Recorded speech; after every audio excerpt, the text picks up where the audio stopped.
All right, here we go. I'm going to turn the MRN radio here on in just a second, but here we go. Coming to the flag. Green flag in the air here at Homestead, Miami. Three wide on lap number one for Brett Keselowski. He'll get better of it. Off of turn two. Here they come up the back straightaway. Bubba Wallace, Martin Truex Jr., Brad Keselowski, 1, 2, and 3. Here comes Austin Dillon to the outside of Tyler Reddick. They will race for fourth. And they're going to have a race for the lead. Off turn number 4, Bubba took the advantage off of 2. Truex will take it back off of turn number 4, but they're going to stay side by side for the race lead. This time they'll swap lanes. It's going to be Truex to the bottom of the racetrack. Bubba Wallace up in that second groove, about 5 car lengths back to Keselowski. Wheel to wheel off turn 2 for the lead. Here's Bubba Wallace around the outside. He'll get the fender out in front, midway up the back straightaway. Truex is going to run him hard into the corner. Truex will dive deep. Bubba right in the middle. Side by side for the lead. Give the advantage to Truex. Still wheel to wheel for the top spot. Behind them, side by side for fourth and fifth. Great racing here in the opening couple of laps. This time by a fender. Bubba Wallace leads them to 1. Wallace runs about a groove off the bottom, just high enough to allow safe passage for Martin Truex Jr.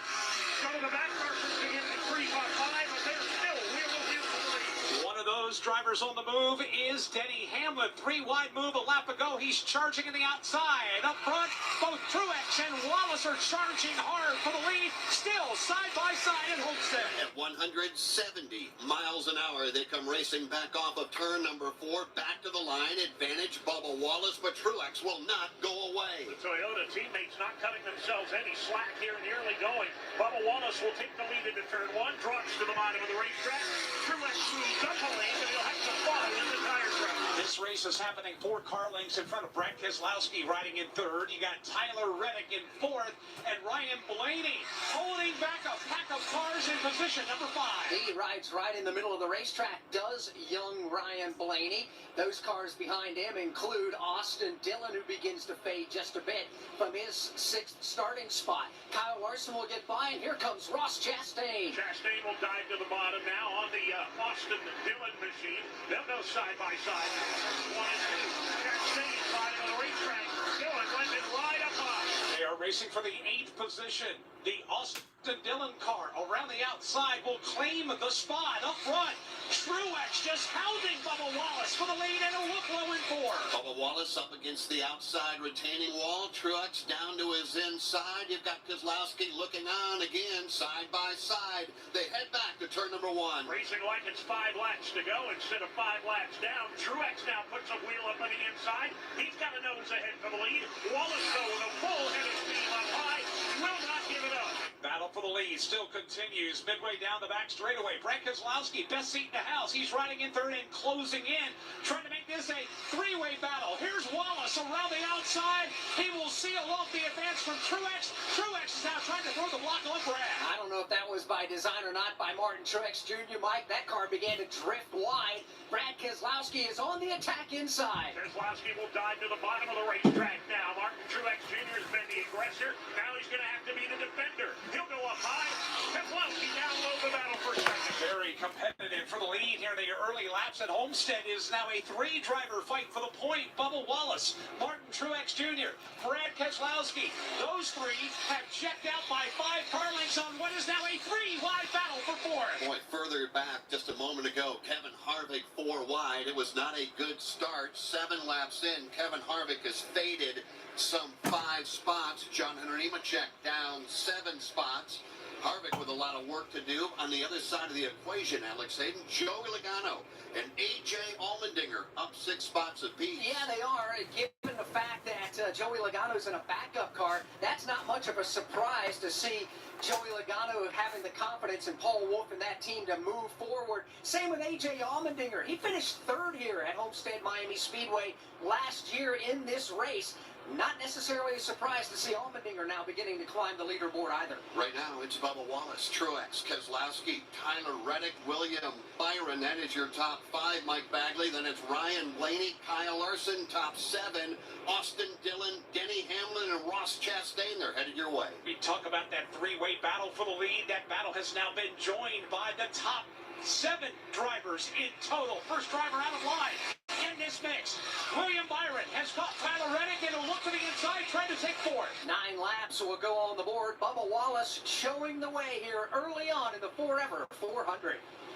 Will they find a home? Sponsored by Geico. Susan has always wanted to live in a chateau. I like a certain je ne sais quoi. While Jake is more into the Cape Cod style home. It's a classic look. Compromise is tough, but these two won't have to compromise when they bundle home and car insurance with Geico. It's easy, and they can save even more. In the end, Susan and Jake found a Cape Cod style home where they will only speak French. Bonjour, je t'aime, merci beaucoup, and cordon bleu. You'll get better with time. Bundling without compromise at geico.com.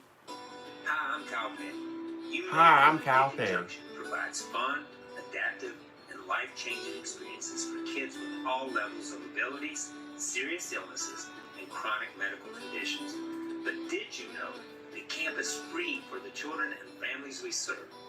Your support helps every camper build a foundation to live their best life.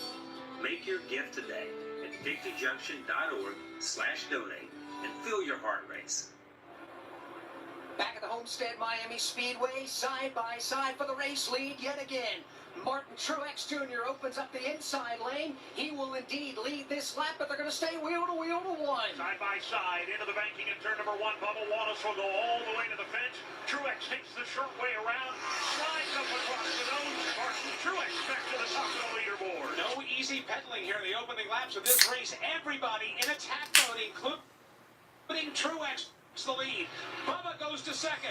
Here comes Brad Keselowski and William Byron. Keselowski's looking for the second spot. But great racing early on here at Homestead. Truex now out front. Bubba goes second. It is Brad Keselowski, William Byron, Kyle Larson, but yet he's under attack by Tyler Reddick. We'll get you back to the track in just a moment. From Homestead Miami Speedway, this is the Motor Racing Network, the voice of NASCAR. From the infield garages to the race shops, NASCAR Hot Pass news from the sport. Well, we got them down, now we put our foot on them. By the way, to everyone just now joining, thank you guys so much for stopping by. If you haven't already, make sure and subscribe. That way you don't miss out on these races. I will be streaming the very last ones throughout here at the end of the season. And to the people that had to miss a couple a while back, I'm sorry. I had a bunch of stuff to do for my family. Just family stuff, personal stuff. I'm pretty sure y'all can understand. But yeah, guys, anyway, thank y'all for understanding, and I'm glad to be back. It's my second week back now streaming. So again, guys, thank y'all so much for coming in here. And again, if you enjoy this kind of stuff, make sure and subscribe. That way you don't miss out on any content that I make. So yeah, again, though, thank you guys so much for stopping by. Continue the support. Seriously, it means a lot. Thank you.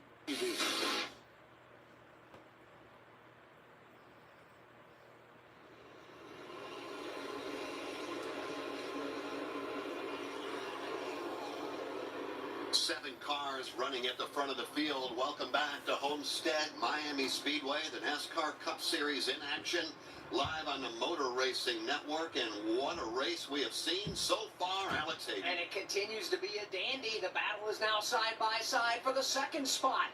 Brad Keselowski has it. William Byron beginning to flex some muscle in turn 1. Martin Truex has grabbed about 5 car lengths worth of daylight with the lead. Keselowski to the bottom of the racetrack, rides in second. And here comes Willie B dialing it in that high lane. Ford Chevy battle for second to the back straightaway. Byron took a peek to the outside. Keselowski blocked that advance. Private battle for the runner-up spot with Kyle Larson looking on. Here's Byron again. He'll look to the inside of Brad K. Willie B has had a breakout season. Brad just trying to take that car back to victory lane, a place he hasn't been in a while. He's been close, Dave Moody.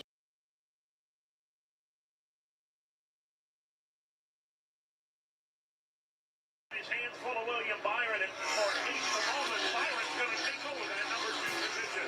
William Byron in second. Brad Keselowski will now fall to third, but if Brad looks in the rearview mirror, here comes a red, white, and blue Chevy Camaro. Kyle Larson beginning to fill those Keselowski mirrors off the corner. Now, they had 20 minutes of practice yesterday, did all these drivers, and we did notice Todd Gordon that the cars from Hendrick Motorsports, specifically William Byron and Kyle Larson, they got better the more they put laps on a set of Goodyear tires, and here we are 17 laps into this race, and it appears that's going to be the case again. Yeah, if you looked at it the first 4 or 5 laps of the race, I felt like they went backwards and kind of found their rhythm. I don't know if that's tire pressure's coming up or just searching around the racetrack, but they've definitely got speed as this run has gone on. William Byron running up there, trying to put a challenge on with Martin Truex Jr. and Kyle Larson in tow behind him. Guys have got a lot of speed here on into the laps here. Right now, Byron second. Larson goes fourth. The Chevrolets continue to climb. It's a Toyota out front in Martin Truex Jr. Another thing that you noticed and documented, Alex Hayden, was that of Bubba Wallace. Man, we dropped the green flag. He's gone. Shot out of a cannon. Not right now. Why? Yeah, well, we noticed in the 20-minute practice session yesterday, he was the fastest in the single lap speed. He was great right off the bat, but on lap 13 of his consecutive run yesterday in practice, that's when his lap times really began to slow down. So I was keeping an eye on what Bubba was doing. Obviously led the 9 laps so far today. On lap 11, he gave up the race lead to Martin Truex Jr. Here we are 19 laps into the run. Bubba Wallace has faded back to the number 7 spot. We've got a battle for the race lead off turn 2. William Byron in the Chevrolet has caught Martin Truex Jr. He'll pull to the inside. They'll race wheel to wheel off the end of the back straightaway. Byron going to run the bottom of the racetrack. Truex letting it fly on the outside. Martin has led 10 of the 19 laps. Question is, will he lead this lap? And the answer is no. William Byron will. He'll lead lap number 20, but Truex still there. Byron storms it off into turn number 1. He'll run about midway at the racetrack. Truex looks a little bit higher, but not able to bounce himself in the line. William Byron pulls away by a car length. Now he'll increase it to 2 car lengths. Alex mentioned the challenges of Bubba Wallace right now. He is faded back to the 7th position, make that the 6th position, and he's starting to lose touch with Ryan Blaney, and he's fallen into the clutches of his owner, Denny Hamlin. Hamlin about 2 car lengths in arrears off the back bumper of Bubba Wallace. Now, Todd, you laid out the potential strategy, what would happen here, breaking this into 35, 40 lap runs on a set of Goodyear tires. We're going to talk about, and have talked about over the year, a short run car versus a long run car. If you're breaking it up a stage into, say, a 40 lap run, is 40 laps considered short since you're doing it early? Well, to here it's not. That it would be that 40 to 45 laps is as long as you're going to run on a set of tires here. You'll have more fuel than that, but the way the stages break up, that's where the break point is. I don't see these guys going more than 50 laps at most. So a long run to me is a car that really excels and hangs on at lap 25, 30, 35. Then they're going to be talking about coming to pit road. The short run car, somebody who can make hay and go make lap time those first 20 laps. Right now, he had a change for second. Man, it's on for second. Headed your way, Mike. 3 cars knotted up behind race leader William Byron. You've got Brad Keselowski that has surged to second.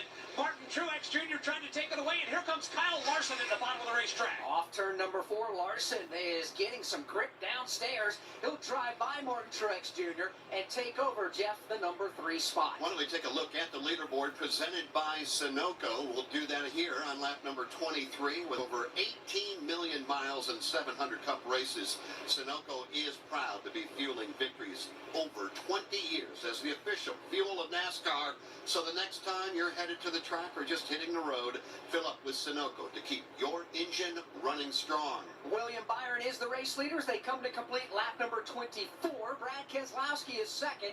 Kyle Larson is right there in position number 3. Running in the 4th spot is Martin Truex Jr., our pole winner. 5th is Tyler Reddick. 6th is Ryan Blaney. Denny Hamlin up to 7th. Bubba Wallace has dropped to 8th. Austin Dillon 9th. And Christopher Bell is 10th. Ross Chastain right now is 11th. Corey LaJoie with a good run early on. He is 12th in front of Kyle Busch. Daniel Suarez 14th. A.J. Allmendinger has climbed the leaderboard all the way to 15th. Michael McDowell 16th. Chase Elliott 17th. Ty Gibbs 18th. 19th, Alex Bowman, and Kevin Harvick is 20th. Running 21st, Austin Cindric. Ricky Stenhouse Jr. is 22nd. Eric Jones is 23rd. Ryan Preece goes 24th. Eric Almirola is 25th, with Joey Logano in a backup car up to 26th on the back of the field. 27th, Chris Buescher, playoff contender. 28th is Harrison Burton. 29th, Chase Briscoe, and Ty Dillon is 30th. And 31st right now is Justin Haley, Ryan Newman, 32nd, 33rd, Todd Gilliland, John Hunter Nemechek, 34th, 35th, Josh Bilicki, 36th, J.J. Yaley, everybody on the lead lap, and everybody right now on lap 25, chasing William Byron. Sir, are you aware you were going 40 miles an hour? This is a residential area. Sure, but I'm on my lawnmower? Wait, am I getting a ticket? No, I've just never seen anyone top 9 miles an hour on one of those bad boys. And mow their entire lawn in 30 seconds? What got into you? Well, it did fuel up at Sunoco this morning. At Sunoco, we know how to fuel peak performance. We've been doing it for American racing for over 50 years. Fuel your best. The year was 1993. The NASCAR Cup Series season kicked off with the Dale and Dale show at the Daytona 500. Dale Jarrett's got the lead. He goes to the inside. Earnhardt's not going to get it. Dale Jarrett is going to win the Daytona 500 by STP. Earnhardt second. The 1993 NASCAR Cup Series season. All the highs and lows. Relive them all on MRN's exclusive podcast, The 1993 Season. Available on podcast platforms and MRN.com. Six-time winner already this season, William Byron out front and pacing the field in front of Ford of Brad Keselowski. 28 laps complete. William Byron, also the winner here back in 2021. We'll get you back to the track after this. From Homestead Miami Speedway, this is the Motor Racing Network, the voice of NASCAR.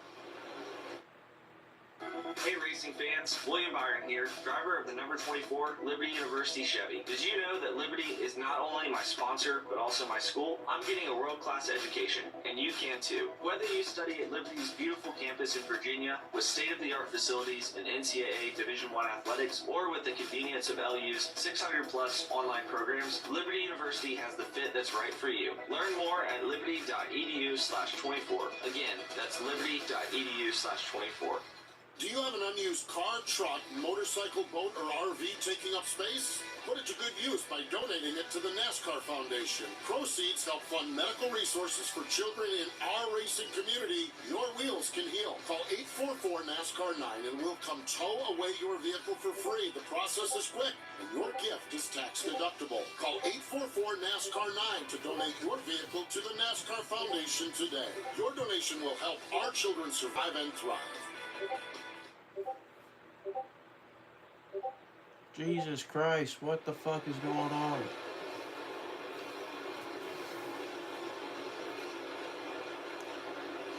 Lap 30, and we are already seeing pit stops begin. Kyle Busch is on pit road. Yeah, Kyle Busch is coming in, kind of working the cycle here on a long green flag run. 4 tires, Sunoco fuel. He'll clean to the windshield for him. He is down of the way. Ryan Preece in the blue and white United Rentals Ford getting routine service. 4 fresh Goodyear tires, Sunoco fuel as well. We look up off turn number 4. Here comes the Bass Pro Shops entry, peeling off the track and coming to pit lane. That is going to be a stop for Austin Dillon, the second of the Richard Childress Racing Chevrolets in front of Jason Toy. Got the camo colors from the Bass Pro Shop. Tracker boat Chevrolet here. They've already completed work on the right side. They go to the left, just in front of them. Chase Elliott is in. 4 tires, Sunoco fuel. A whole bunch of drivers here as Austin Dillon having to make his way around the lap car. Another car there of Todd Gilliland as they work their way. Also waiting Chris Buescher to make his way down the pit lane. We're seeing a whole bunch of other ones heading to Steve Post. Alex Bowman is in. 4 tires, Sunoco Racing fuel. Michael McDowell is in. Good stop for McDowell. 4 tires and fuel as well. Chase Briscoe getting pit service. Here's Brad Keselowski. Very happy with this race car. Keselowski going to get a 4 tires, and there's a problem on the Alex Bowman stop. Not sure what it is. They had to back him back in. Martin Truex Jr. more in front of you, Jason. One of our playoff contenders, Ryan Blaney, 4 tires, Sunoco fuel. Ross Chastain finishing up his work. He locked up the brakes coming in on the pit lane. William Byron giving up the lead. He'll come down the pit road. Said he started off snow, got a little loose on exit. They're not going to make any adjustments. Said it's getting better. 4 tires, Sunoco fuel for him. For William Byron. Now so go.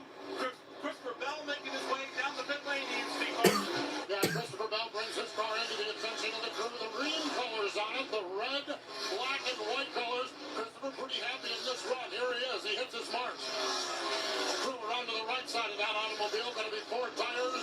No visible chassis adjustment on that car. A.J. Allmendinger is in and more cars in front of you, Jason.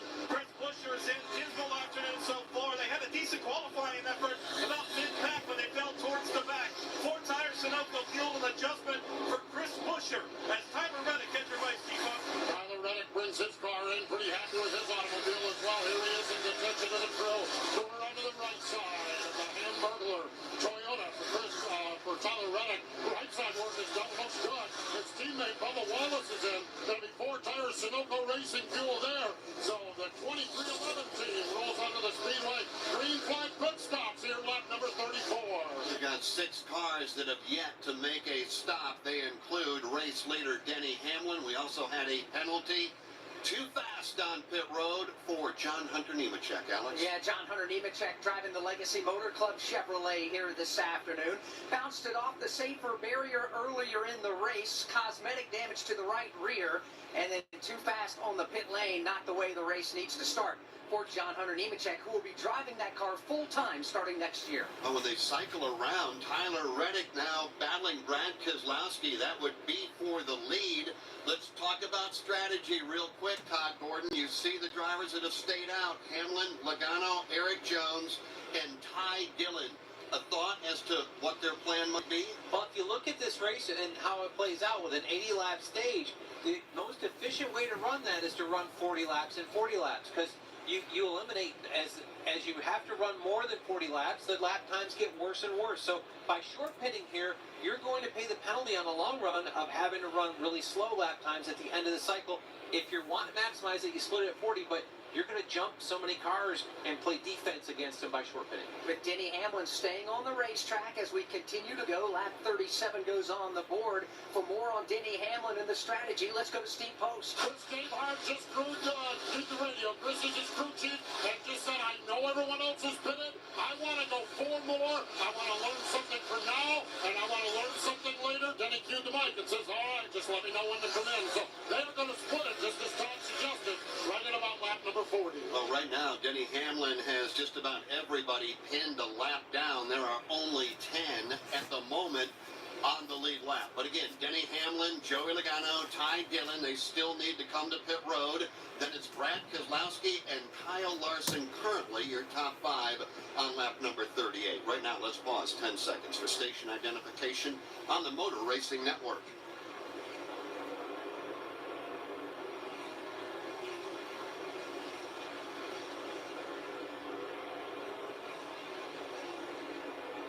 Welcome back to the NASCAR Cup Series. Today, it is the Homestead Miami Speedway and the Forever 400, presented by Mobile One. My name is Jeff Striegel, alongside Alex Hayden and the crew chief, Todd Gordon, out in the turns today in South Florida. It is beautiful. Dave Moody and Mike Bagley up and down pit road. Jason Toy and Steve Post as we work lap number 39. 40 down next time by. That would be halfway through stage number 1. Race leader continues to be Denny Hamlin. Lap number 40, Hamlin will peel off the racetrack.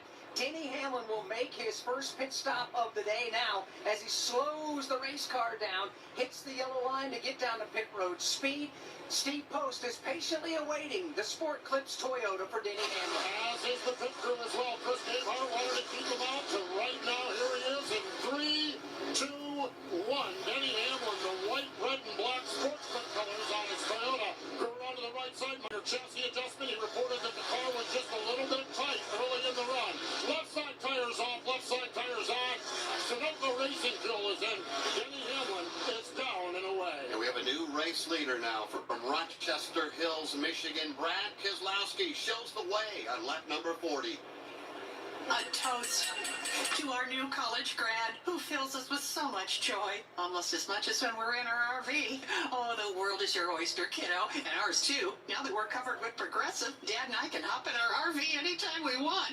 Might even splurge on a retractable awning. Ooh, look out. Sorry, what was I talking about? Protect your loved one with an RV policy from Progressive. Take as little as 4 minutes to see what you could save at Progressive.com. Progressive Casualty Insurance Company and Affiliates. Hi, I'm MRN lead pit reporter Steve Post. Go behind the scenes each week with me and championship-winning crew chief Todd Gordon for MRN Crew Call. They're really strong and going to win races soon. We'll talk to some of the biggest names standing atop the pit box. Crew chief for William Byron on that number 24 car, Rudy Fugel, as well as break down all the exciting action from the weekend in NASCAR. The one car with 2 wins and all the top 5s he's had, Ross and Phil have done a phenomenal job. You can download MRN Crew Call wherever you get your podcasts. Brad Keselowski leading on lap number 42 over Kyle Larson and William Byron. Will reset it for you when we come back from Homestead Miami Speedway. This is the Motor Racing Network, the voice of NASCAR.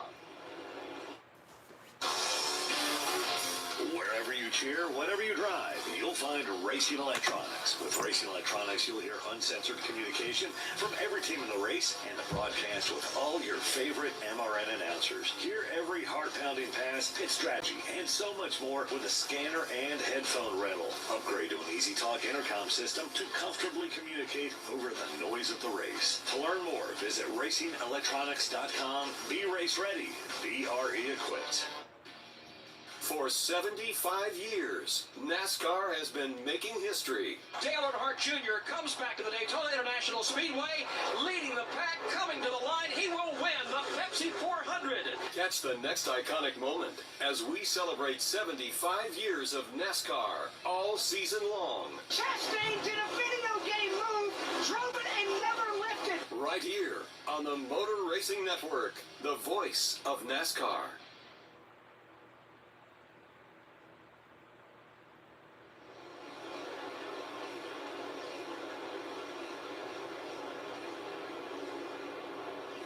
Brad Keselowski showing the way over Kyle Larson, William Byron, Ryan Blaney, and Martin Truex Jr. Keselowski trying to do something that he's never done here at this racetrack, and that is go to victory lane. More on him in a moment. The NASCAR Powerball playoffs are in full swing, presented by Powerball. Powerball, the official lottery game of NASCAR, and home to the NASCAR Powerball playoff.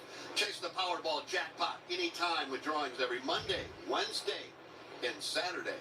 Brad Keselowski has been knocking on the door to get to victory lane at some point this year. Obviously, his teammate at Roush Fenway Keselowski, Chris Buescher, has been able to do that already multiple times. But Brad Keselowski is having a good day right now, Steve Post. Yes, indeed he is, Alex. And Matt McCall just tuned the radio after this pit stop. He said, Brad, everything you thought is confirmed. Tire wear looks good. Balance looks good. Just keep doing what you're doing. Everything looks very, very good. So, confirmation that they have a good race car. And I'm sure Brad out there as a driver likes to have that documentation on the tire wear and everything that the car is as good as he feels in the seat of his pants. Well, right now he is showing the way. Brad has led now 7 laps after the pit stops that took place between lap 30 and lap 34. That did shake up the standings. It's Brad out front over Kyle Larson. Larson is the second place driver. We were. Ryan Blaney, Martin Truex Jr. rounds out the top 5 with Tyler Reddick going 6th. Austin Dillon is 7th. Is 10th. Of course, Dave Murray and Mike Bagley are in the turns. Let's visit with them right now. Dave, what are we missing? What are you watching out there? It's been very interesting to watch the lines kind of migrate around. Everybody, when they come off pit road with brand new tires, they can run anywhere they want. Most of them go to the bottom and take the short way around. As the tire wear begins to kick in, usually somewhere around the 7 to 10 lap range, they're up to the middle of the racetrack, and then Mike Bagley in another 5 laps or so, everybody's headed for the fence. Yeah, everybody will end up there at one point or another. The question is, how long does it take them to do it? One of the things I'm watching, normally when you go to a conventional oval, you'll go down the straightaway, you'll turn the car and dive to the bottom of the racetrack. Not so here at Homestead.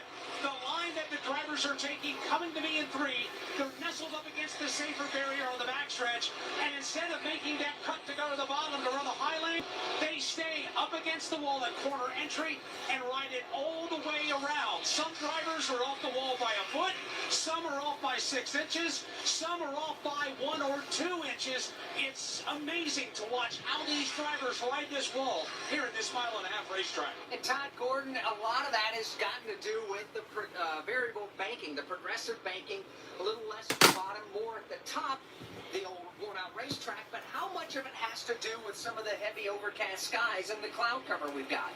Well, you'll see that cloud cover should allow the bottom to hang on for maybe a lap or two more. The racetrack temperature is not as hot. The tires don't get overheated as quickly. But you do see this place. There is room at that top banking of 20 degrees to run a lane off the wall or on the wall.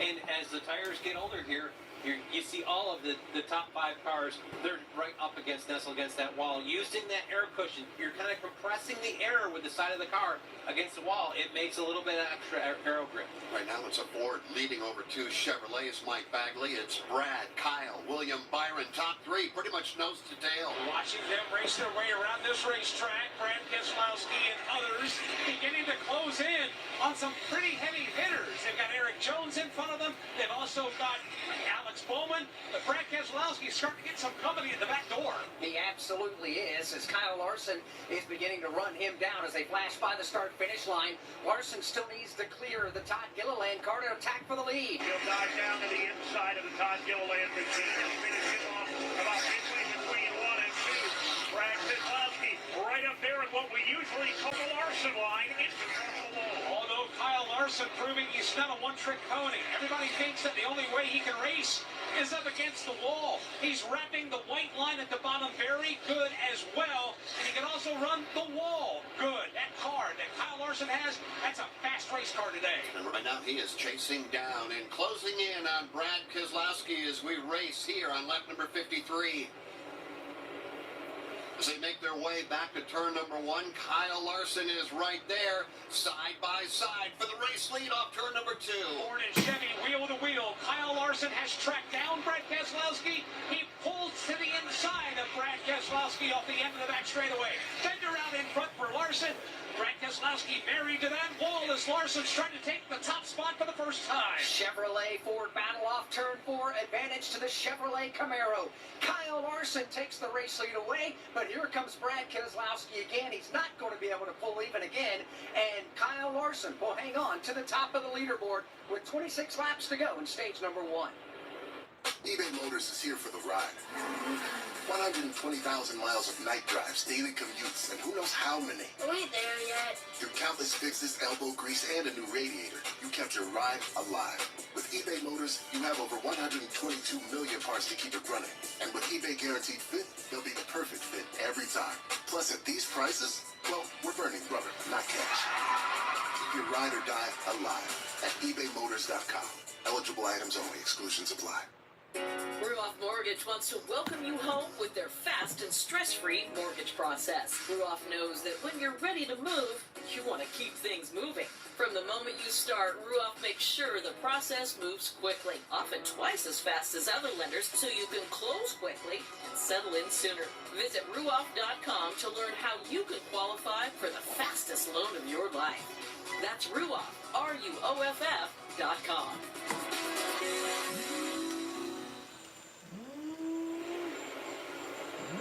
56 laps go on the board, and Kyle Larson has the top spot here at Homestead Miami Speedway. Brad Keselowski is second, William Byron is third, Ryan Blaney fourth, and Martin Truex Jr. is fifth. From Homestead Miami Speedway, this is the Motor Racing Network, the voice of NASCAR.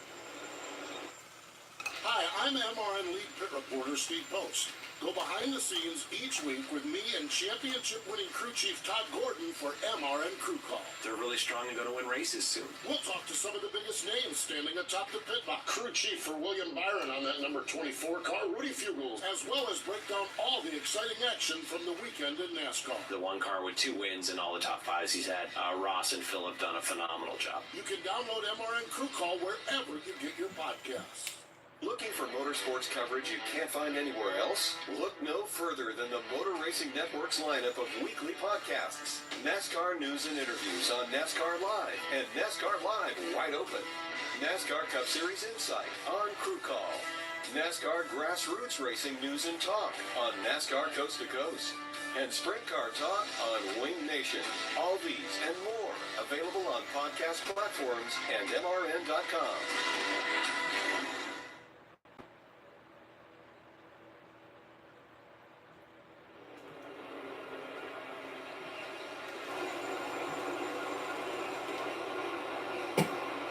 Laps into the 267 and make up the Forever 400 here at the Homestead Miami Speedway. We've seen 7 different leaders swap the lead 7 times. William Byron and Brad Keselowski, along with Martin Truex Jr., Bubba Wallace, Denny Hamlin. Check that, Kyle Larson, I should say, is also one of those drivers that's led. He is the current leader right now by 1.6 seconds. Boy, once Kyle Larson got by Brad Keselowski, he waved bye-bye. And he is checked out on Brad. Brad right now running second. William Byron, Ryan Blaney, and Martin Truex Jr. That is your top 5 currently on lap number 60. The rest of the top 10. Tyler Reddick. Are we just waiting before we do the rest of the top 10? Are we just waiting for Tyler Reddick to start to flex some muscle? I mean, he's running 6th. That's good. We also expect Tyler Reddick to lead here. Yeah, I do expect him to lead at some point today. I think it's early on in the race, obviously, as we're still in the first stage. 19 laps to go in the opening stage.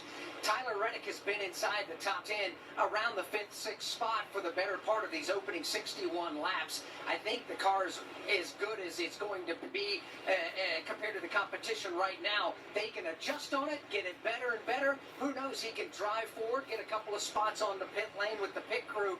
Tyler Reddick's in a pretty good spot. You hang around inside the top 5, top 10 for a race, and then when you get to the last 50 or so laps, you get the car where you want it, best handling possible, and drive forward from there. So I think Tyler Reddick's in a pretty good spot right now. He's about ready to crack into the top 5. He's all over Martin Truex Jr. running 6th in front of Austin Dillon, Christopher Bell, Denny Hamlin, Ross Chastain, and Dave Moody, the driver that has come all the way up to 11th, and he has got a rocket ship, is A.J. Allmendinger.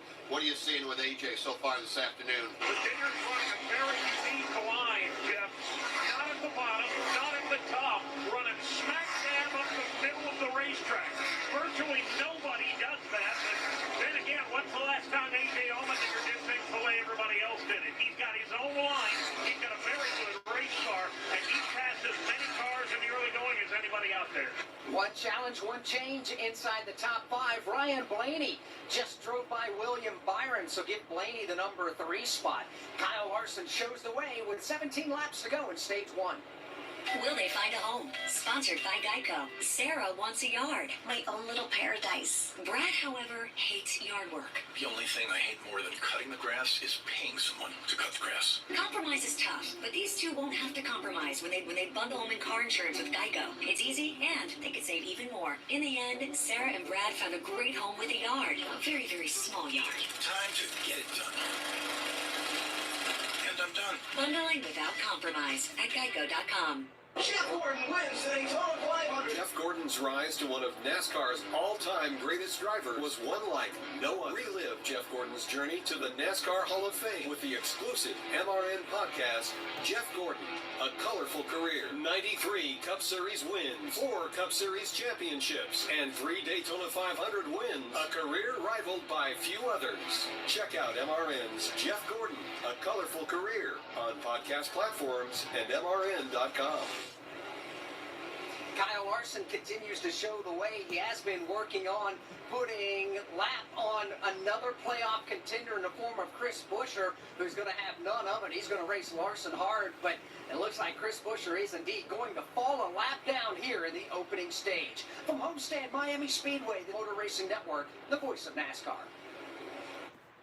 Do you have an unused car, truck, motorcycle, boat, or RV taking up space? Put it to good use by donating it to the NASCAR Foundation. Proceeds help fund medical resources for children in our racing community. Your wheels can heal. Call 844-NASCAR-9 and we'll come tow away your vehicle for free. The process is quick and your gift is tax deductible. Call 844-NASCAR-9 to donate your vehicle to the NASCAR Foundation today. Your donation will help our children survive and thrive.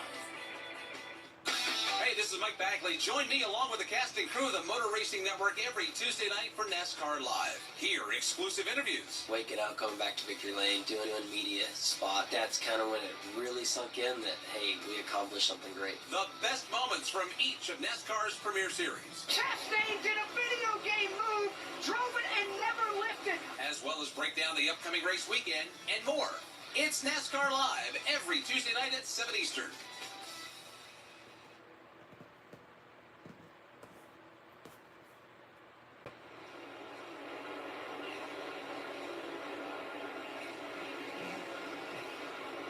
12 laps to go in stage number 1. Next time by for race leader Kyle Larson. His advantage has grown now to 2 seconds over second place Brad Keselowski.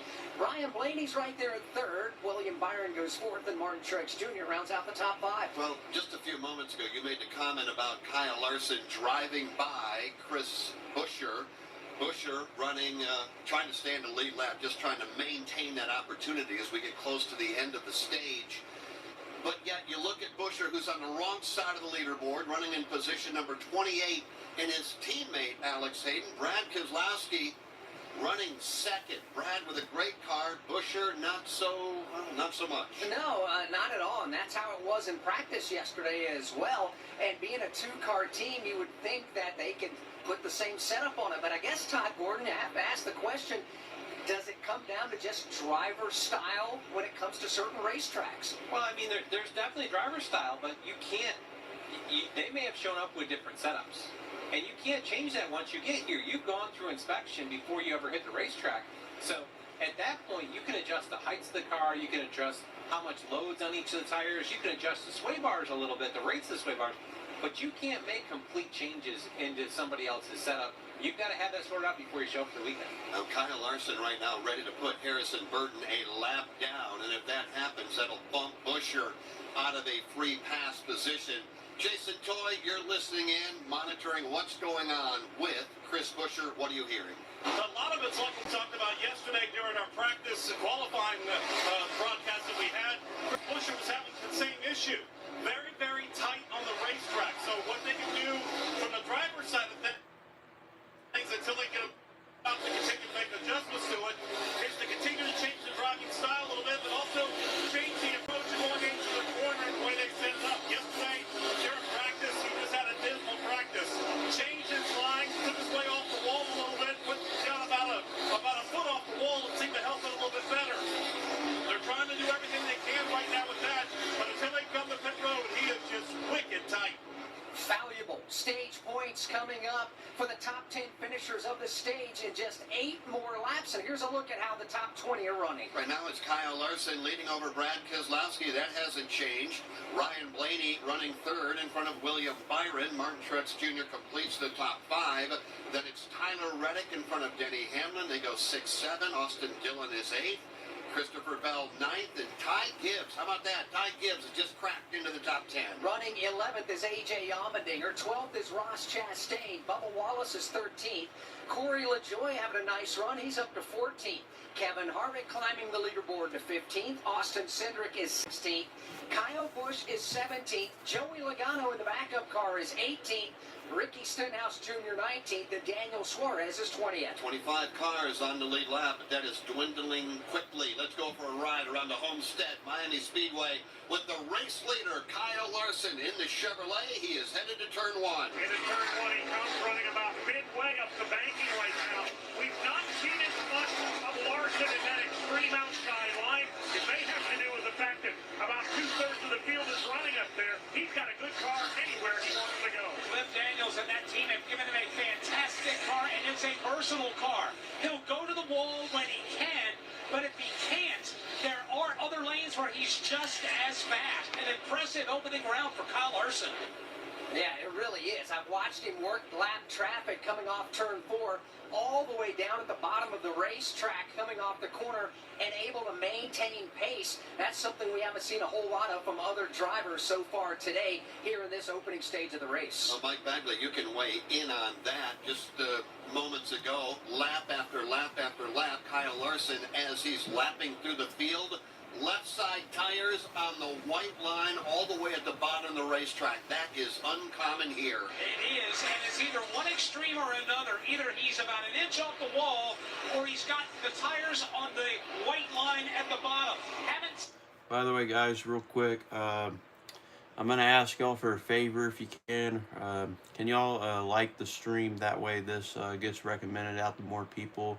I think that's the reason why we're kind of at a low view rate right now, is because usually when videos get good like rates, that's usually, or streams I guess too, usually when they get good like ratings, whether if it's likes or views or whatever it is, usually that's when, you know, my streams and other stuff just, you know, it gets shared more. So guys, if you can, go ahead and like the stream. And guys, if you want to share this stream too, or if you haven't already, go ahead and make sure and subscribe. That way you don't miss out on this kind of content, because guys, I'm telling y'all, I do this every single weekend. Yes, I missed 2 races in a row. I'm sorry. Oh shit, we got a caution. Caution, Ricky Spin. I just Ricky Spinhouse has spun. And now he's doing the crab walk. Okay, well, his car's done. First caution of the day so far. But yeah, guys, if you can, go ahead and like the stream. And if you haven't already, again, please make sure and subscribe. That way you don't miss out on these races. I am going to be streaming Martinsville and Phoenix. I'm going to be streaming the last 2 races of the season. I'm pretty sure that's all that's left. Yes, Martinsville and then Phoenix. So again, guys, if you don't want to miss out on it, make sure that you are subscribed. And again, guys, like, look, there's people that have unsubbed already, and it kind of makes me confused, because, like, listen, if you stay subscribed, guys, I'm going to be back next year. I'm going to be back, you know, for the Clash. I'll be back for the 500. I'll be back for all the other races. I'm going to return, and I'm not going to quit streaming, guys. I mean, I love doing this, you know, it's fun. So, guys, again, if you think y'all are going to miss out on races, y'all aren't. Just make sure and subscribe. And that way, you know, I mean, if you want to hit the bell to get notified, that'd be even more helpful for y'all, I guess. That way y'all don't miss out on the races. So, yeah, but seriously, guys, if you don't want to miss out on these kind of things, I would subscribe. I would 100% do it. So, yeah. Presented by Mobile One. But anyway, guys, thank y'all so much for the support. A lot of drivers on the track, but this race is all about the man driving the car, number 4. Kevin Harvick, here's to a great career and an even greater next chapter. Thanks for the memories, Kevin, from your friends and fans at Mobile One. But now he is running a position number 14, 824 career starts. 60 times he's gone to victory lane at this level, and don't you know that I can't even imagine how much he wants to go to victory lane this week, next, or to wrap it up at Phoenix. And oh, by the way, he's pretty good there. Yeah, no question. He wants to win one more time, not just for himself, but for his team, his crew chief Rodney Childers, and all the legions of Kevin Harvick fans out there. It's very similar to the scenario when Jeff Gordon said this was going to be my final year. Remember, he went on to win there at Martinsville Speedway as it was getting dark. The fans did not leave well into the darkness. Everybody stayed and continued to celebrate because they got to witness Jeff Gordon winning one more time. Same type of scenario going on right now with Kevin Harvick. Dave Moody, when you think about the career of Kevin Harvick, is there something that bubbles to the surface, either from a personal standpoint between you and Kevin, or something that you've seen when you get to the racetrack? Well, I've always enjoyed spending time with Kevin. His sense of humor is second to none. It can be a little biting sometimes, but it's always meant in fun, and he takes as good as he gives. But in terms of on the racetrack, Jeff, you know, that first win of his Cup career when he replaced the late great Dale Earnhardt, such an emotional day as he was able to take the 3 back to victory lane almost immediately. It was a cathartic day for our sport, a healing day for our sport, to say the least. It really was. Kevin Harvick, quite the practical joker in his own right. He has pulled off some doozies over time, and nobody has ever really been safe with Kevin Harvick. He will be missed. here as a driver in the NASCAR Cup Series, but obviously he's still going to be around the sport for a long time to come, as he's going to work in the Fox television booth, so he'll be back around the racetrack at least the first half of the year for sure. Rodney Childress giving the command, the crew chief for Kevin Harvick, and you spent a lot of time with Rodney over the years. Yeah. Alex Hayden down working on pit road for so many years with the Motor Racing Network. Anything come to mind when you think of Rodney other than passion and just that aggressive will to win? I think what makes the combination between driver Kevin Harvick and crew chief Rodney Childress so good, so successful, is the fact that their personalities are paradox of one another. Kevin Harvick is fiery. He is one that will go after it. Rodney Childress, when you talk to him, Todd, and I know you have a little bit to add to this, but Rodney has kind of got that deep Southern North Carolina drawl about himself, speaks a little slowly. Yeah, Rodney's a competitor, no doubt about that. But Rodney is just a laid back, wants to talk to you so many times, and I learned immediately talking to Rodney Childress on race mornings in the garage. I'd come up and ask him about a race car, and he'll just look at me and say, before you say anything else, good morning, how's your day going? We're going to see the green and white checkered flag come out right now. We're going to give you the top 10 presented by Liberty University. Kyle Larson with the stage win over Brad Keselowski, Ryan Blaney, William Byron, and Martin Truex Jr. And by the way, this does end officially under the caution flag. 6th across the line, Denny Hamlin. 7th, Tyler Reddick. Austin Dillon, 8th. Christopher Bell, 9th. And Ty Gibbs, 10th. And that look at who scored points in this stage presented by Liberty University. Liberty University offering more than 700 flexible and affordable degree programs online and on campus. Get your future on track today. Visit liberty.edu/24 to learn more. We're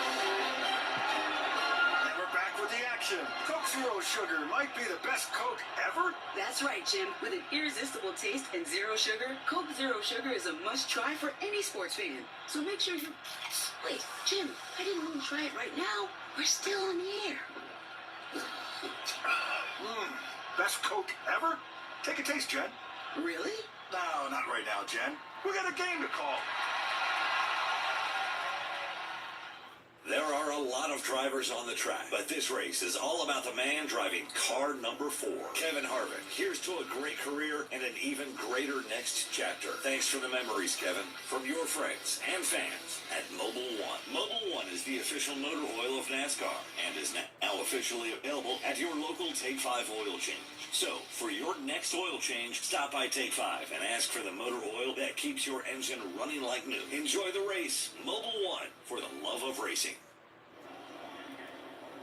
Back here at Homestead Miami Speedway, pit lane is open. Steve Post. Martin Truex Jr., the very first pit box. He just feels like he needs a little bit more speed. He can't really identify where it's bad, but it's just not as good as everyone else. The race off pit road, it's Kyle Larson, William Byron, and looks like Martin Truex Jr. and Ryan Blaney. Truex using that first pit box to his advantage. Tyler Reddick was in a little bit loose. Denny Hamlin a little bit loose as well. Pit stops here, lap number 81, the end of stage number 1. Jason Toy. Well, one of the guys you just talked about, Kyle Larson, 4-tire Sunoco fuel, a little bit of adjustment.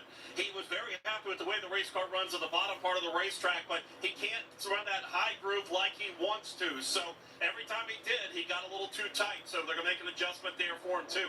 Also, lightning fast pit stop for Austin Dillon. That crew got them a couple more spots on the racetrack. Also, we saw Ross Chastain, Chase Elliott make his stop down here on this end of pit road, as well as Ryan Blaney and Kevin Harvick and Chris Buescher continuing to make adjustments on that race car. From Homestead Miami Speedway, this is the Motor Racing Network, the voice of NASCAR. The grandfather clock is counting down to more than just a winner. Drama is building. It's the final chance for a driver to make it to the championship 4. For a fan to catch all the drama. Chastain gives it right back to Hamlin in turn 2. At the short track in NASCAR. Chastain's in a video game. It all comes down to Martinsville. The whole family's invited. NASCAR Playoffs Weekend at Martinsville Speedway, October 26th through the 29th. Get your tickets now at martinsvillespeedway.com. When you're on the go, catch NASCAR today to keep up with the latest. It's the only thing I race for. You know, race wins are nice, but championships is what it's all about. Every weekday, you'll hear the top stories of the day. I'm excited to announce that I'll be taking my talents to Welcome, North Carolina to drive the number 8 car for Richard Childress Racing starting in 2023. And from the stars of the sport. Holy smokes, we get to go race for a championship. I'm Chase Elliott. Listen to NASCAR Today every weekday right here on the Motor Racing Network.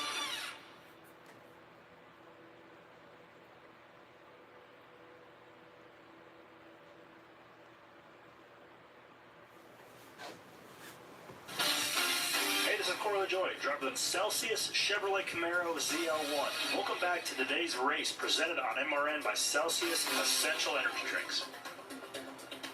Stage 1 is done. Kyle Larson picked up the green and white checkered flag. Quick break will come back and the green flag will be ready to go. Stage 2 is on deck.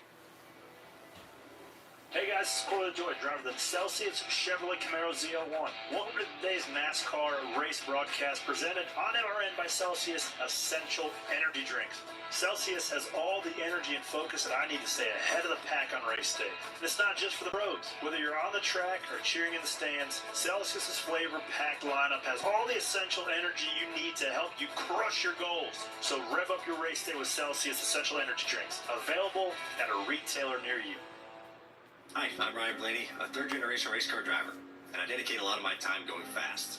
But when Grandpa was diagnosed with Alzheimer's, it was a very unexpected bump in the road for us. It's important to notice if older family members are acting differently or having trouble with routine tasks. Early detection of Alzheimer's can give your family time to explore support services and access available treatments. If you or your family are noticing changes, it could be Alzheimer's. Talk about seeing a doctor together. Visit alz.org/time to talk. A message from the Alzheimer's Association and the Ad Council. Lap number 83 under caution, Larson, Keselowski, William Byron, Martin Truex, and Ryan Blaney. That is your top 5. From Homestead, Miami Speedway, this is the Motor Racing Network, the voice of NASCAR. The year was 1993. The NASCAR Cup Series season kicked off with it. Keep liking up the stream, guys, and again, if you haven't already, make sure and subscribe if you haven't. That way you don't miss out on NASCAR content. I do stream every single weekend. Trust me, I do. I took a couple of weeks off, but I'm back, guys. So again, guys, seriously, if you don't want to miss out on these last few races of the NASCAR season, make sure that you subscribe. That way you get notified whenever I actually do the streams. So again, guys, just please keep up the support, and again, guys, it would help y'all out if y'all subscribed, because I do streams. I try making videos here and there when I get the chance. But again, guys, thank y'all so much for stopping by. And again, please keep up the support. Continue to like the stream. And if you haven't, again, make sure and subscribe. Drop every Thursday. Subscribe to NASCAR Live wherever you listen to podcasts.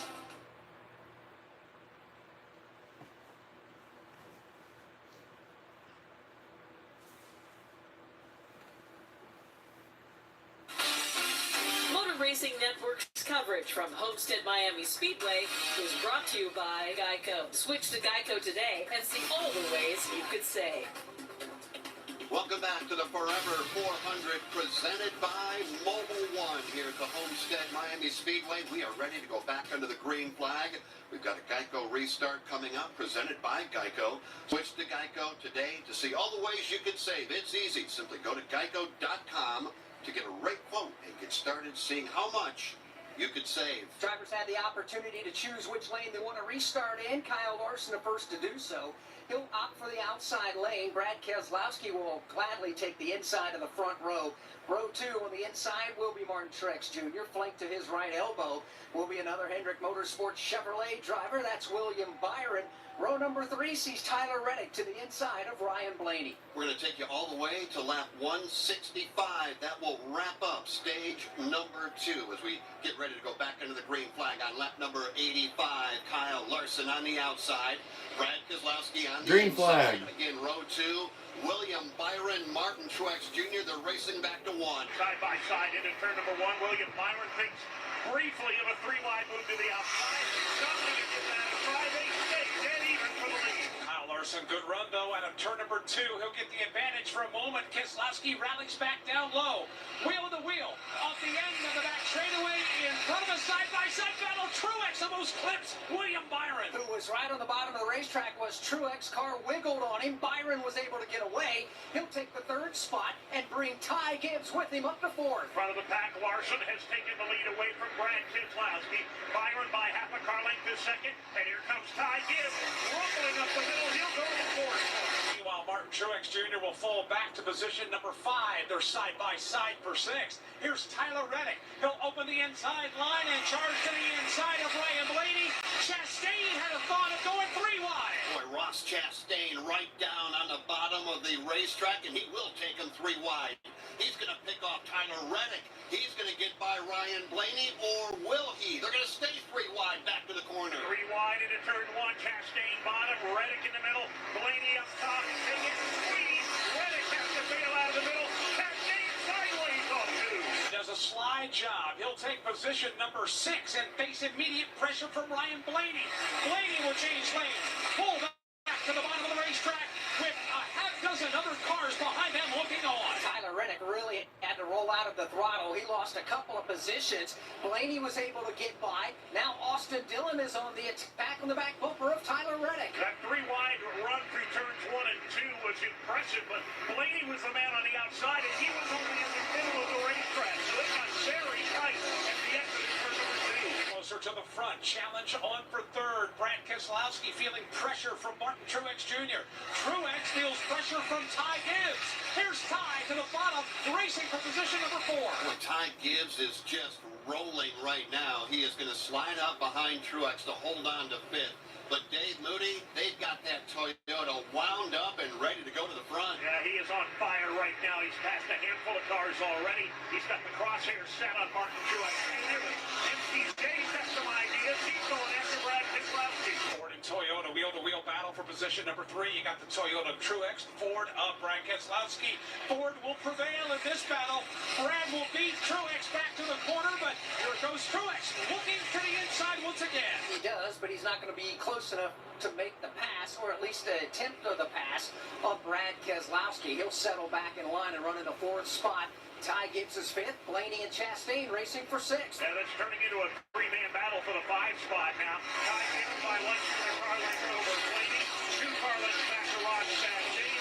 Then Tyler Reddick. And then those drivers that Dave just described, they're starting to close in on the Keselowski-Truex battle, while William Byron turns the wick up on Larson for the lead. We are 91 laps down. We've got 74 to go in the stage and 176 to go in the event. And the event is the Forever 400 presented by Mobile One. Alex Hayden, here's a quick look at the top 10. Kyle Larson showing the way over his teammate William Byron. Brad Keselowski 3rd and the highest running Ford. Martin Truex Jr. 4th and the highest running Toyota. Then Ryan Blaney, then Ross Chastain. He's up to 6th. Ty Gibbs picked off by both Blaney and Chastain last lap.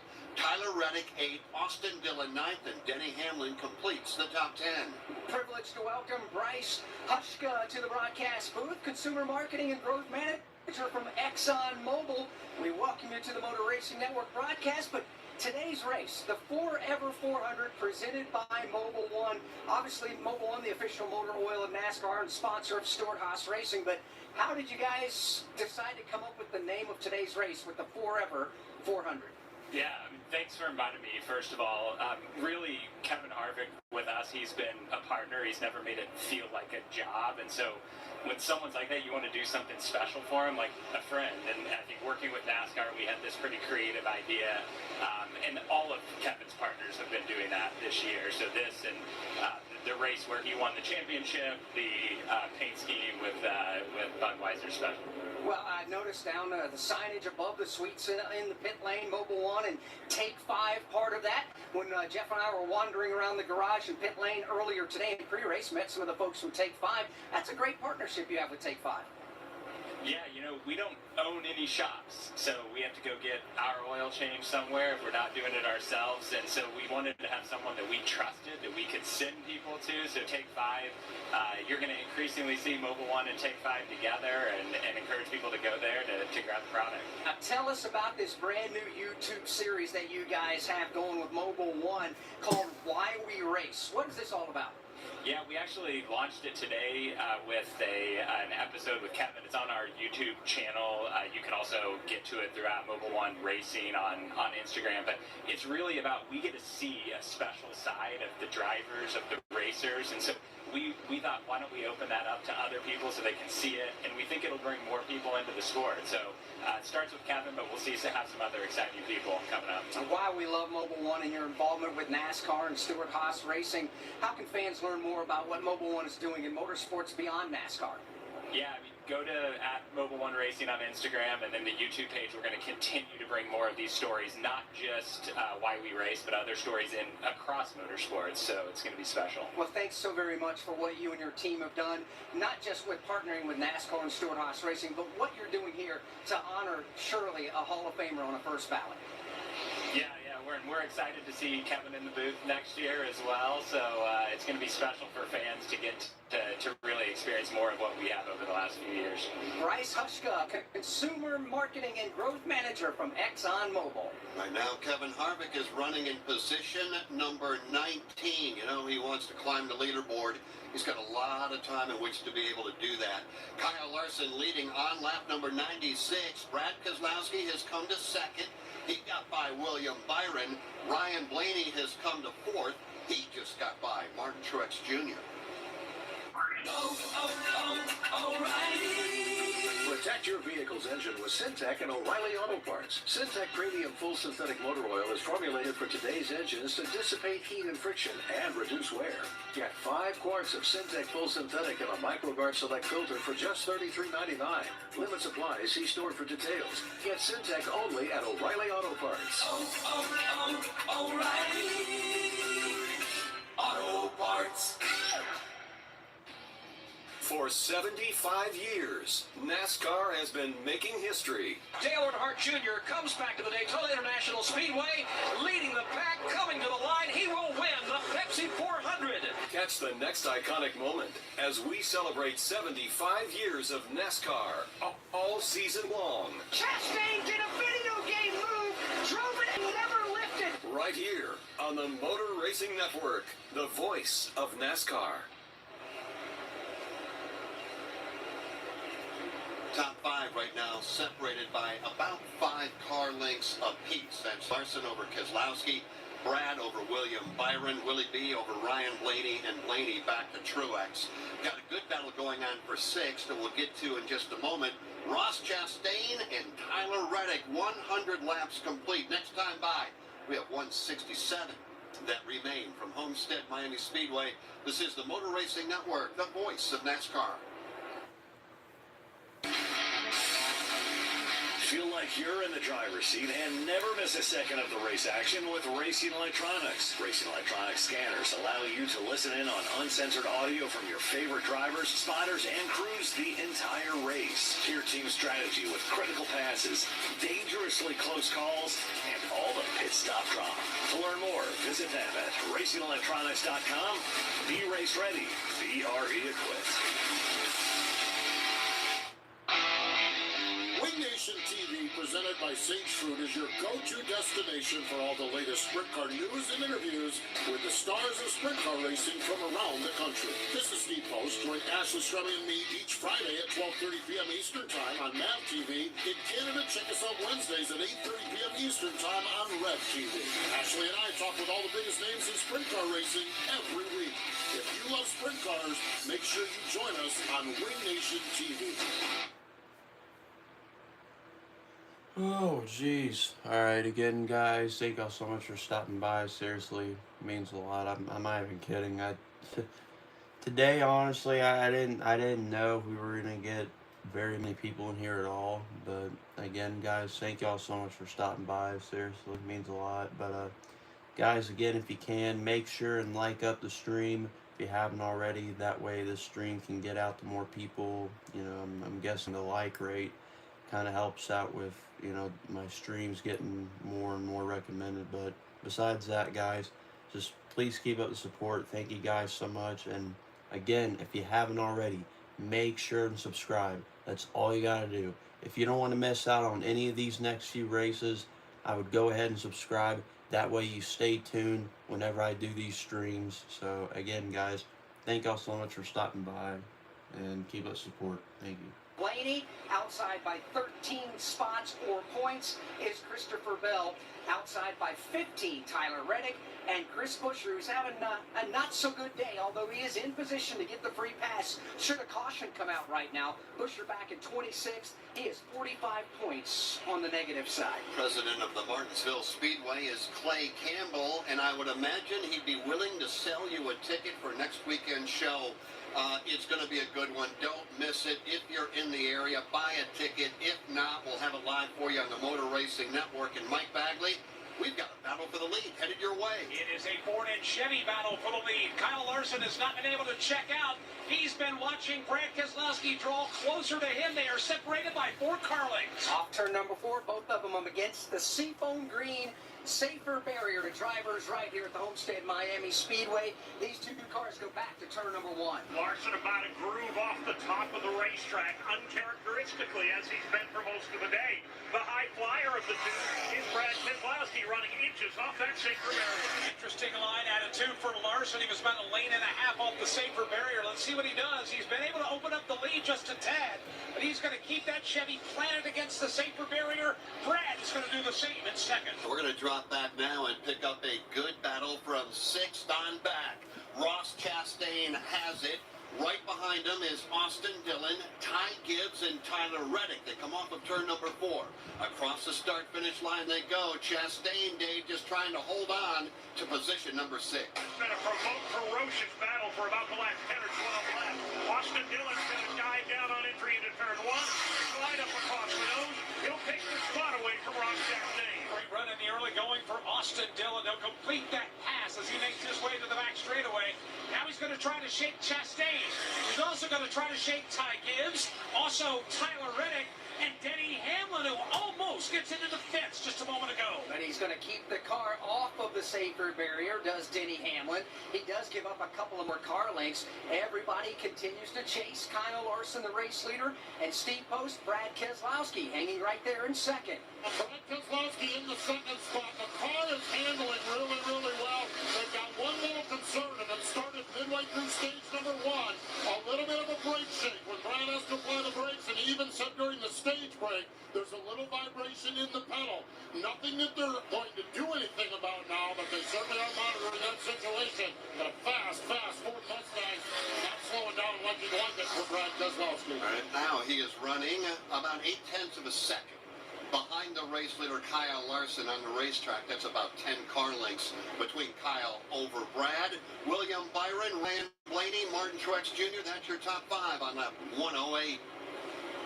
Bundling and saving with Geico is an easy choice, so you're free to ponder life's big questions, like, what's the best animal in the world if not humans? I'd strongly consider ducks to be somewhere up there on the list. Think about it. Ducks can swim, ducks can fly, and ducks can walk on land. They have access to all terrains. They are the ultimate animal. And they wiggle their butts when they walk, which is funny. Yeah, ducks are awesome. End of story. Bundling and saving with Geico. It's an easy choice. Hi, I'm MRN lead reporter Steve Post. Go behind the scenes each week with me and championship-winning crew chief Todd Gordon for MRN Crew Call. Really proud of those guys and what they put together. Where we talk to first-time winners. Crew chief for Trackhouse Racing, Travis Mack joins us, and champions from the NASCAR Cup Series. Your 2022 championship-winning crew chief Paul Wolf to the Craftsman Truck Series. The championship-winning crew chief with driver Zane Smith joins us. You can download MRN Crew Call wherever you get your podcasts. Before the break, it was 0.8. Kyle Larson over Brad Keselowski. It's grown now to 1.2. And again, that would equate to about 15 car lengths. Kyle over Brad. No change in the top 5. William Byron, Ryan Blaney, Martin Truex Jr. That ongoing battle for 6, 7, and 8 continues between Austin Dillon, Ross Chastain, and Tyler Reddick. From Homestead Miami Speedway, this is the Motor Racing Network, the voice of NASCAR. Buying a house can feel like you're going 200 miles per hour in bumper-to-bumper traffic with a dirty windshield and the sun in your eyes. Ruoff Mortgage has the technology, expert staff, and resources to simplify the process while speeding up the time it takes to get clear to close. So while getting a loan can seem intimidating, Ruoff Mortgage will have you opening the door to your new home fast and stress-free. Visit Ruoff.com to learn more. That's Ruoff.com. NASCAR's next generation of stars driving the NASCAR Craftsman Truck Series. And here they come. Zane Smith now will try to advance his way to the lead. Catch the excitement of every race right here. NASCAR has made it official. Zane Smith is a back-to-back winner at the Daytona International Speedway in the opener. On the Motor Racing Network, the voice of NASCAR.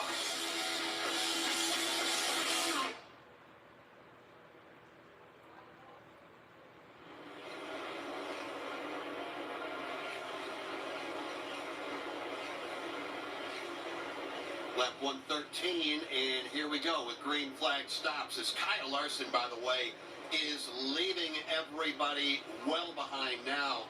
Brad is fading quickly as Ty Gibbs has had a good run so far today, Steve Post.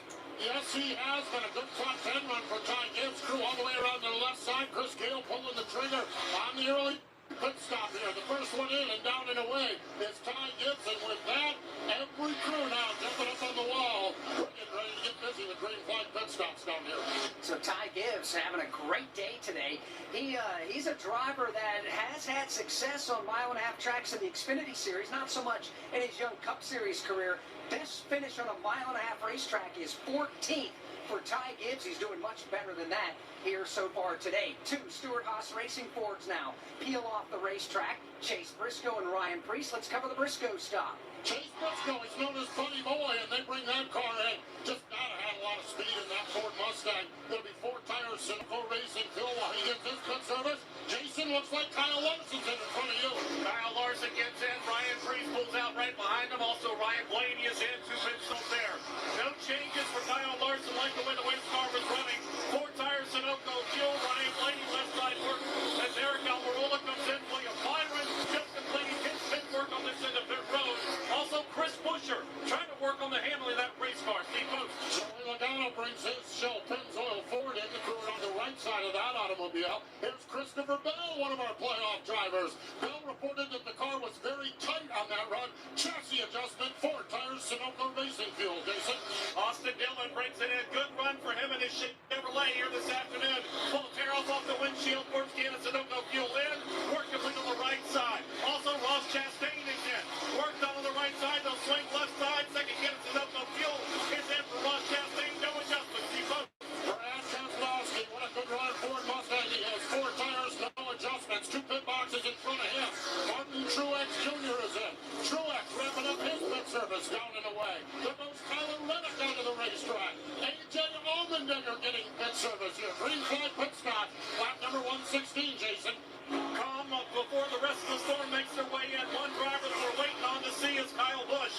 They stayed on pit road a lot longer last time, trying to make adjustments. So we'll anticipate a few more stops here as we get to the second and third round of pit stop. Well, and if you were with us back on lap number 40, you'll remember that this all happened then, which is happening right now. Denny Hamlin electing to stay on the racetrack. Alex Hayden not to come with everybody else. Hamlin has taken over the race lead. And again, we've got about, 5, 6, 7 cars yet to come to pit road. And Denny Hamlin going much slower on the older tires. He's going to try to stay out there and push it. He went 10 laps longer than everybody else on that first cycle of green flag pit stops, did Denny Hamlin. Todd, do we anticipate the same type of strategy from Hamlin here in this stage? I don't see it not going that way. Once you've kind of committed to this point, split it in half. Last time he drove his way back up into a decent position, even though it was shortened up by a few laps. I see them looking at this. If it goes green, they split it in half and try to make all the position. The fact you've got multiple lanes on this racetrack, passing cars isn't as big a deal of getting stuck behind them. You can go someplace where they're not. Right now, 7 cars have yet to come to pit road. They are in order, and at the front of the leaderboard, Denny Hamlin, Bubba Wallace, and Kevin Harvick right now is up to 3rd. They're going to play the strategy card right now. He is running right in front of Chase Elliott and Austin Cindric. So that's your top 5. Then it's Kyle Busch, Michael McDowell. All of them have to come to pit road. Alex, Kyle Larson, Brad Keselowski, Ryan Blaney, the fast 3 after the pit stops. Yeah, I'm not so sure Ricky Stenhouse Jr. just didn't pancake the car in the wall going off into turn number 1. Mike, as he comes by you, that car doesn't seem to be quite as up to speed as everybody else. He's doing his best. He has come to light here in the last turn or so. Seems to have collected himself and got himself back into some sorts, but it's been a rough day for Stenhouse Jr. Spun to the inside earlier, and as Alex just documented, just bounced it up the safer barrier. Hands are full for that purple and pink machine. Alex Bowman making a pit stop, Steve Post, and I would imagine this is that strategy that they're just trying to employ. He's pitting here on lap 121. Yeah, Alex Bowman, although it's not been a good day, they actually went under the hood during the stage break and worked on the chassis adjustments and shock and spring adjustments. So they've been struggling with the handle on that car. 4 tires, Sunoco Racing still. Alex Bowman down and away. Bubba Wallace on the pit road now, one of the pro runners. Here's Bubba. He started in the 2nd spot, grew around to the right side. Right side work is done. Bubba is just struggling with overall grip on that Toyota. And now around to the left side. Bubba Wallace down and away. His pit stop here on lap 122. We're still waiting for Denny Hamlin. As we continue under the green flag, Hamlin's tires certainly much older than everybody else's. However, there are 5 drivers running 1st through 5th that have yet to make a stop so far here in this stage. Denny Hamlin the leader, Chase Elliott 2nd, Kevin Harvick 3rd, Austin Cindric still 4th, and now Kyle Larson is up to 5th as he's just passed Kyle Busch, who has not made a pit stop as of yet. And so, of course, when everybody else does come to pit road, Kyle Larson, if nothing else changes, will reassume the race lead. Then you've got Brad Keselowski, Ryan Blaney, William Byron, and Martin Truex Jr. Now we see Kevin Harvick come off of turn number 4. He will make his stop, and he will do that on lap number 123, and we're going to cover that stop. For Kevin Harvick, he's on pit road. And the chassis wrench is going to go out on the left side of that board for him. Also about a pit stall in front of him is Kyle Busch. They'll put the chassis wrench on the right side, the adjustment for him. 4 tires to no fuel for Kevin Harvick. He's got away. Kyle Busch, who just documented fell back into that top 5. 4 tires fuel for him, continuing to work on the edge. To all the new people just now stopping by, please make sure to hit that like button for the stream. That way more people can get recommended the stream. You know, that way we can get more people in here to watch. But yeah, guys, again, please keep up the support. Thank you guys so much. And again, if you haven't already, make sure to hit that subscribe button. That way you don't miss out on these races. I stream them every single weekend. So again, guys, thank y'all so much. And I mean, I'm serious. Like, I'm trying to help y'all out, and it's pretty self-explanatory. If y'all subscribe, y'all don't miss out on NASCAR content. So I know why y'all are here. Y'all are here to watch races. Y'all are here for NASCAR stuff. So guys, seriously, if you want to, make sure to hit that subscribe button. And again, guys, hit the like button too. That way it gets recommended to more people. So thank you, guys. Pretty happy with the automobile. Just a little bit left rear security is what he needs on the race car, but not too bad. 4 tires, Sunoco Racing Field, Denny Hamlin down and away here on 125. And the rest of those cars yet to make a pit stop. Doing that right now. Austin Cindric, service done. He pulls away. Michael McDowell just now getting to his pit box. That means Kyle Larson back out front, lap 125 here at Homestead Miami Speedway. eBay Motors is here for the ride. So minivans, sedans, JDMs, roll out. Go ahead, feel your engine. Admire that perfectly installed exhaust. Your vehicle's moving along this freeway like it was made from fresh installs and a whole lot of love. And with eBay Motors, you get over 122 million parts to keep it running. And with eBay Guaranteed Fit, they'll be the perfect fit every time. Plus, at these prices, well, we're burning rubber, not cash. Keep your ride or die alive at ebaymotors.com. Eligible items only. Exclusions apply. Wendy's new breakfast 2 for $3 Biggie bundles let you create your own delicious combo. Choose from a sausage biscuit, egg and cheese biscuit, small seasoned potatoes, and a medium hot coffee. But it's obvious which combo's the best. Sausage biscuit and small seasoned potatoes. Well, maybe it's the fresh cracked egg and cheese biscuit with a medium hot coffee. Or 2 savory sausage biscuits. Whichever you pick, you can't go wrong. Choose wisely. Choose Wendy's new 2 for $3 Biggie bundles. Limited time only. U.S. price and participation may vary. $5 in the combo. Single item at regular price. Lap 127, 21 cars are on the lead lap. The last one and the fastest one. Last lap, that Mobil 1 Budweiser Ford Mustang being driven by Kevin Harvick. Now he's back in 21st, but last lap, fastest car on the racetrack was Kevin. He's got a long way to go, though, to catch Kyle Larson, who is leading over Brad Keselowski and Ryan Blaney. That is your top three from Homestead Miami Speedway. This is the Motor Racing Network, the voice of NASCAR. Hi, I'm Kyle Petty. You may know that Dickey Junction provides fun, adaptive, and life-changing experiences for kids with all levels of abilities, serious illnesses, and chronic medical conditions. But did you know that camp is free for the children and families we serve? Your support helps every camper build a foundation to live their best life. Make your gift today at victoryjunction.org/donate and feel your heart race.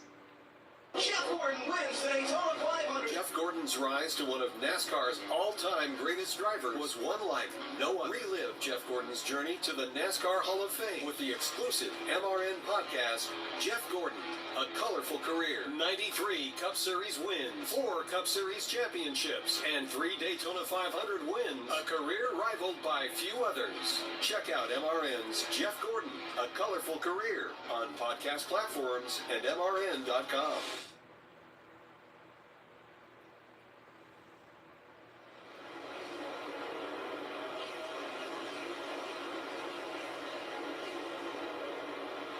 .130 down, 137 to go. Kyle Larson continues to show the way over Brad Keselowski, Ryan Blaney, William Byron, and Mark Truex Jr. That is your top 5. Right now, let's pause 10 seconds for station identification on the Motor Racing Network.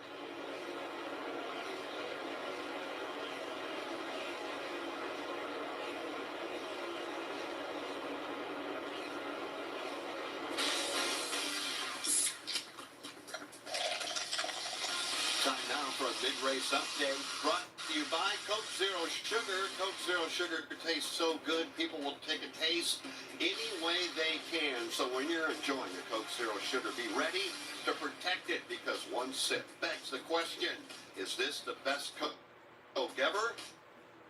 And see. As we sit right now, 132 laps into the 267 that make up the Forever 400 presented by Mobil 1. 12 lead changes among 7 different drivers so far today. Kyle Larson's led the most laps, a total of 67 of the 132 that we've complete. We've been slowed down by cautions just one time for 8 laps. That happened back on lap 76. Ricky Stenhouse Jr. went for a spin on the back straightaway. That subsequently took us to the end of stage number 1. That was won by Kyle Larson. That voice belongs to Alex Hayden. He's joined in the broadcast booth by championship-winning crew chief Todd Gordon. My name is Jeff Striegel. We've got Dave Moody and Mike Bagley in the turn, Steve Post and Jason Toy on pit road, and Mike Bagley at your feet, a battle for second. Here's Ryan Blaney, that is, on the move. He'll pull to the inside of Brad Keselowski, and he'll complete the pass in the middle of the corner. Ryan Blaney takes the spot away, drifts very high off turn number 4. Brad Keselowski tucks right up underneath the back spoiler as they race to 1. Keselowski sees an opportunity to try and jump back into that battle and regain the lost position. He'll go to the middle of the racetrack. Blaney up high next to the safety area. Ryan Blaney will hold him off turn 2. A couple of Fords racing for this position here. You got Blaney. You also got Brad Keselowski. Both those drivers come off the end of the backstretch, angle their cars up against the wall, and here comes William Byron starting to track them both down. Yeah, 2 Fords and a Chevrolet, Mike, with Ryan Blaney now up to second. He's doing so in front of Brad Keselowski, and not too far behind is William Byron. Byron is back about 5 car lengths. He's got a last car to deal with past the J.J. Yaley machine as they make their way off turn 2, or rather that's the Ryan Newman car. we're racing. Ryan Blaney pulling away from Brad Keselowski. Keselowski has a bumper between himself and Byron for a moment.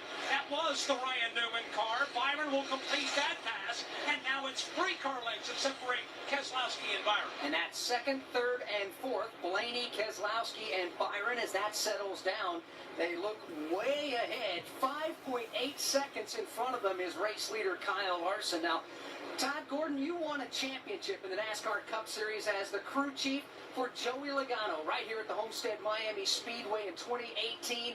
Joey Logano wrecked the car in practice yesterday. Had to go to a backup car.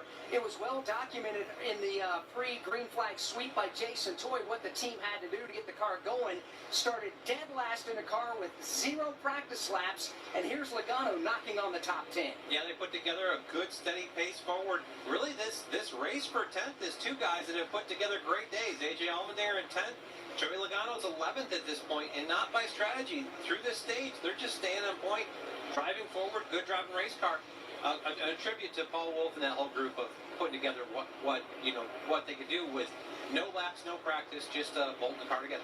Kyle Larson is the guy that everybody is chasing. A few moments ago, it appeared as though Kyle Larson was in the fence there for a moment. You can afford to. Alex, he's got a 6-second advantage over a very good battle from second on back between Blaney, Keselowski, and William Byron.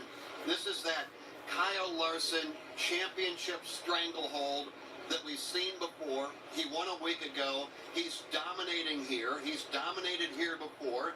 He led 199 laps a year ago, took the car to victory lane. He's led a total of 100 or more laps 3 times in total, and he's approaching that now. Is this that statement race right now? If he can close it out to say, hey, if you're going to win a championship in Phoenix, guess what? You're going to have to pass the 5 car. I think that statement race was made last week in Las Vegas. This is just a stranglehold right now on the rest of the playoff field. He won this race a year ago. He was the 7th different driver in 7 consecutive years to win a cup race here at Homestead Miami Speedway. In that dominating performance a year ago, he swept both stages en route to winning this race. Well, he won stage number 1 already so far today in the Forever 400 presented by Mobil 1, and he has a 5.3 second lead right now on the rest of the field with 25 laps to go in stage number 2. And we're back with the action. Coke Zero Sugar might be the best Coke ever. That's right, Jim. With an irresistible taste and zero sugar, Coke Zero Sugar is a must-try for any sports fan. So make sure you... Wait, Jim, I didn't mean try it right now. We're still on the air. Best Coke ever? Take a taste, Jen. Really? No, not right now, Jen. We got a game to call. For 75 years, NASCAR has been making history. Dale Earnhardt Jr. comes back to the Daytona International Speedway, leading the pack, coming to the line. He will win the Pepsi 400. Catch the next iconic moment as we celebrate 75 years of NASCAR all season long. Chastain did a video game move, drove it and never lifted. Right here on the Motor Racing Network, the voice of NASCAR. Kyle Larson continues to show the way. Ryan Blaney second, William Byron third.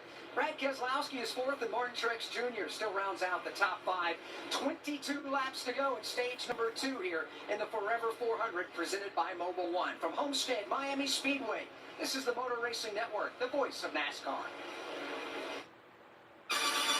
From the infield garages to the race shops, NASCAR Hot Pass is your all-access ticket to the latest news from the sport.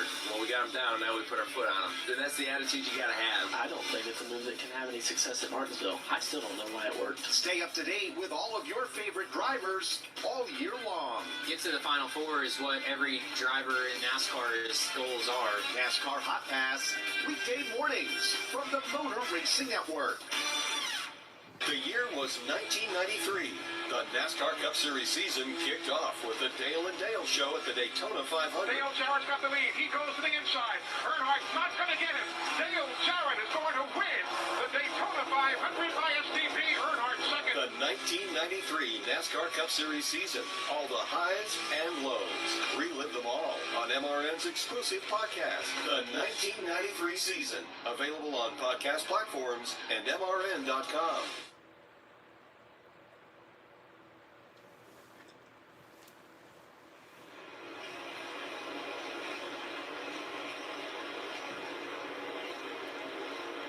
Back here at the Homestead Miami Speedway, Kyle Larson has just put the 23rd place driver, Daniel Suarez, a lap down. Suarez now is the first car one or more laps down. Kyle Busch is a lap down. Michael McDowell, playoff contender Chris Buescher back in 26th. He too a lap down. Hendrick driver Alex Bowman a lap down in 28th. Point being, Jeff, there's a lot of good race cars that are struggling here in the first half of their event. There's a lot of good race cars that are holding their breath right now as well. Austin Cindric is the last car on the lead lap. After Austin, Ryan Preece, Chase Elliott, Kevin Harvick, and Bubba Wallace. Those are the tail end of the lead lap cars. And Mike Bagley, let's have you weigh in on this one. Bubba Wallace, man, where did he go? If we go back to the beginning of the race, he started up front, battled for the lead, lap after lap with Martin Truex. It looked like that was going to be a very, very fast car. Well, it's not turned out well, at least so far for Bubba. The day started so good. Good practice, good qualifying session yesterday. Started on the outside of the front row. And this race started with Bubba and Martin Truex Jr. just side by side, seesawing their way for the lead.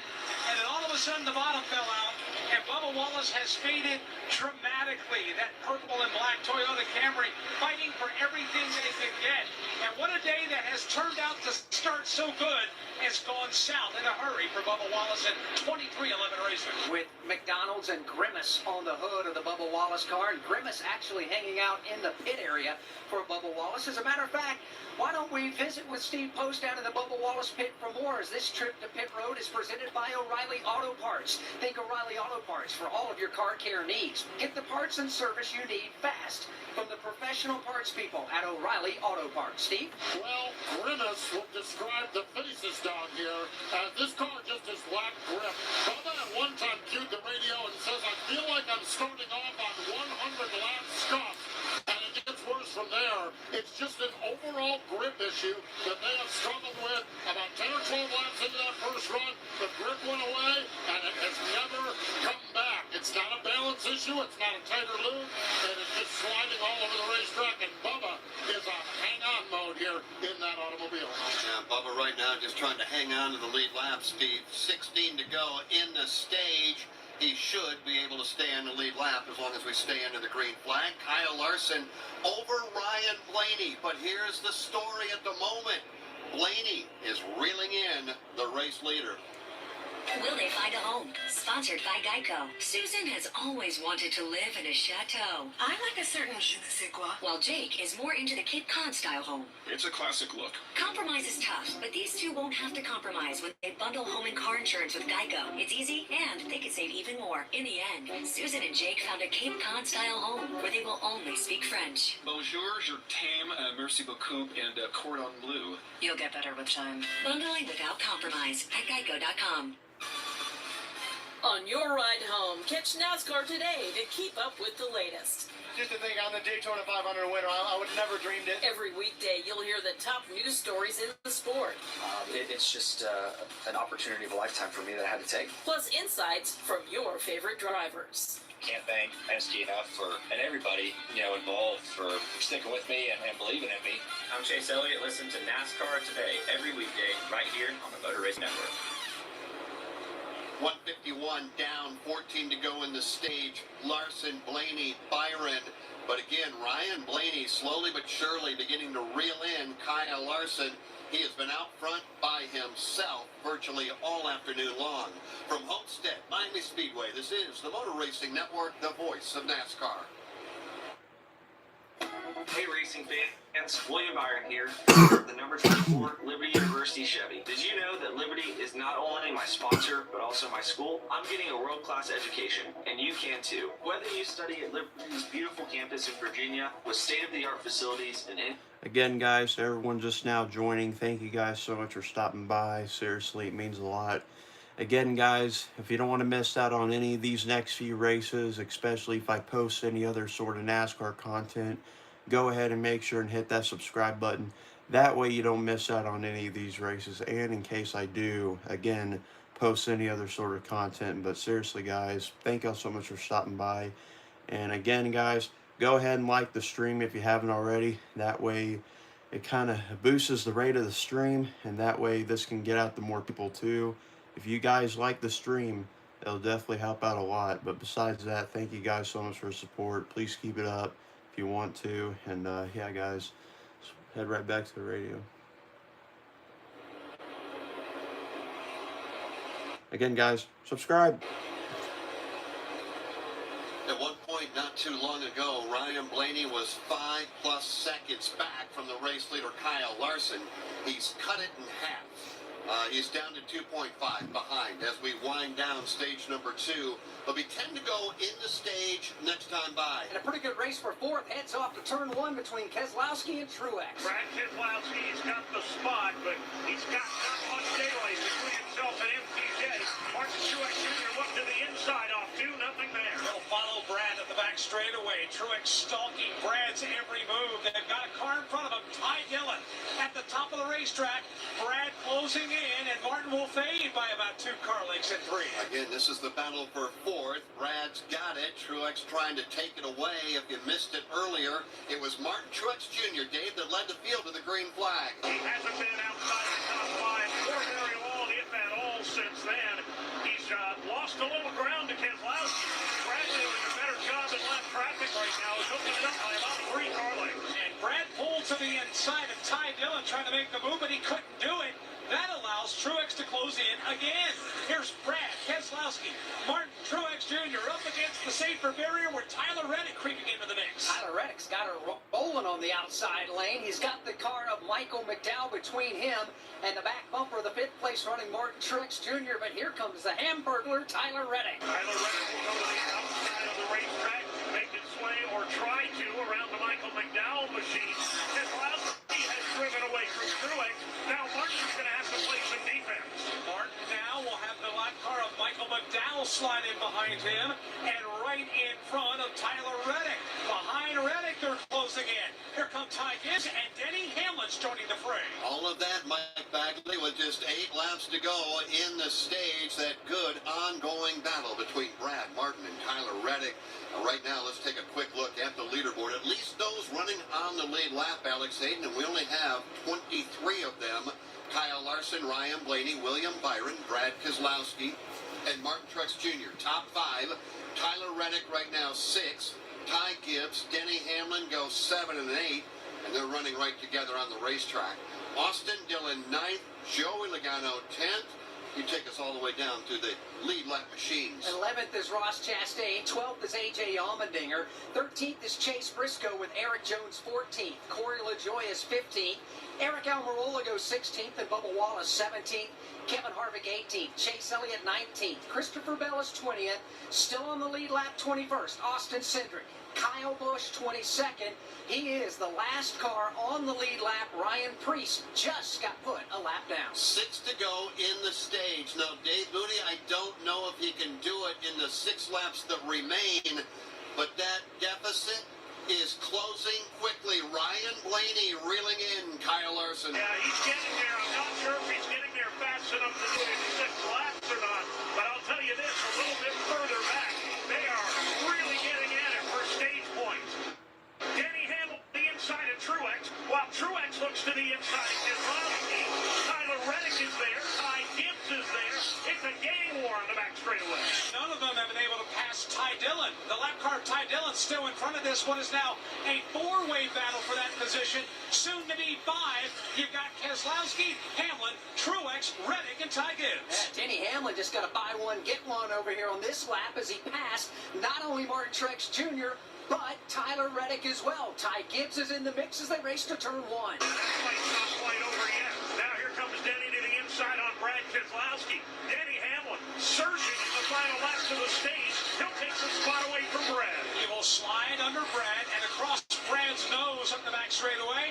Now let's see if Denny Hamlin can put the Ty Dillon lap car behind him. He'll change lanes, pull to the inside of Ty. He'll do that as Brad clips the wall just a tad in 3. We are down to the final 4 laps in the stage, and we're going to go back to the front. Kyle Larson right now leading Ryan Blaney by just 10 car lengths. Yeah, it's down to 10. Larson running in the middle of the track, and that car's gone a little loose on him. Here comes Blaney trying to close in. Blaney was trying to bypass Daniel Suarez. Larson had just made the pass on the Suarez car. Oh, Larson bobbles at corner entry. Larson's got a problem. He's going to skate at the racetrack. Blaney is there for the lead on 4. Kyle Larson just trying to keep it off the lap car of Suarez, who's going to unlap himself. Side by side for the race lead at Homestead. It's Ryan Blaney going Finally. in traffic. Screw off, Larson. Finally. Damn. To the lead as Kyle Larson hanging on by his fingernail. Sideways again into, but he's not done. He's coming after Oh, Blaney. come on. Fuck off, Larson. Ryan Blaney will slide across the nose of Larson. He'll grab the lead. Larson a lap ago, the car was twitching back and forth almost like he had a problem. But that car is not the same car he had earlier. He has led 96 of the 162 so Again, guys, if you haven't already, make sure and like up the stream. And also, if you haven't, make sure and subscribe. That way you guys don't miss out on any of these next few races.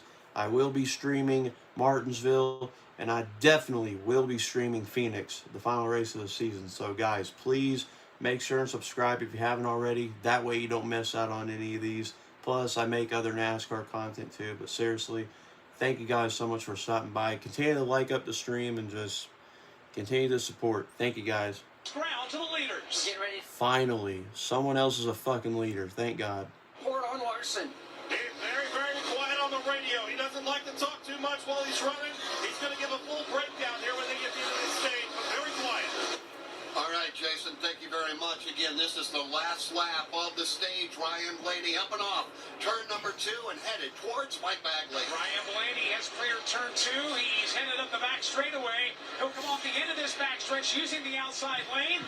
Daniel Suarez will slide by Blaney, trying to get a lap back as Blaney continues to run the outside. Ryan Blaney on the outside lane trying to put Daniel Suarez a lap down. He'll squeeze by and be successful in that endeavor. Green and white checkered flag is out from the right hand of Shannon Bednarik, our chief starter. And stage number 2 is in the books. Top 10 get points. Ryan Blaney wins the stage. William Byron will be second. Kyle Larson fades to third. Denny Hamlin 4th. Brad Keselowski 5th. Martin Truex Jr. was 6th. And Tyler Reddick 7th. Ty Gibbs 8th. Austin Dillon 9th. And Joey Logano 10th. That look at the top 10 presented by Powerball. Chase the Powerball jackpot anytime with drawings every Monday, Wednesday, and Saturday.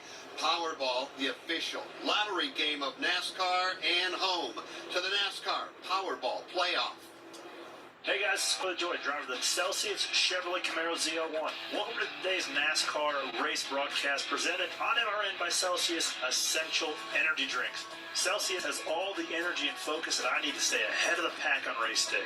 It's not just for the pros. Whether you're on the track or cheering in the stands, Celsius's flavor-packed lineup has all the essential energy you need to help you crush your goals. So rev up your race day with Celsius Essential Energy Drinks, available at a retailer near you. This is Steve Post. If you love sprint cars, you'll love Wing Nation. Join World of Outlaw winner Aaron Evernham and me every Tuesday at noon Eastern Time on Motor Racing Networks and Wing Nation's Facebook pages. We go live with the weekend's winners and newsmakers from around the country each and every week. You can also find the podcast of all past shows on YouTube or subscribe to the podcast on any of your favorite podcast providers. Wing Nation, all sprint cars, all the time. When we come back, we'll have the cars on pit road from Homestead Miami Speedway. This is the Motor Racing Network, the voice of NASCAR. Hi, I'm Ryan Blaney, a third-generation race car driver, and we dedicate a lot of our time to going as fast as possible. My grandpa Lou is the reason why my dad and I started racing, and I'm really proud to follow on his tracks. But when my grandpa was diagnosed with Alzheimer's, it was a very unexpected bump in the road for us. I've learned a lot on this journey with my grandpa Lou, and the memories of my grandpa will always be with me. It's important to notice if older family members are acting differently, experiencing problems with their memory, or having trouble with routine tasks. Talking about Alzheimer's can be really tough, but if you notice something, have a conversation with your loved one. Encourage them to see a doctor or offer to go with them. Early detection of Alzheimer's can give your family time to explore support services, make a plan for the future, and access available treatments. The Alzheimer's Association provides care, support, and research to help you take control of the situation with your family and manage the disease together. If you or your family are noticing changes, it could be Alzheimer's. Talk about seeing a doctor together. Visit alz.org/time to talk. A message from the Alzheimer's Association and the Ad Council.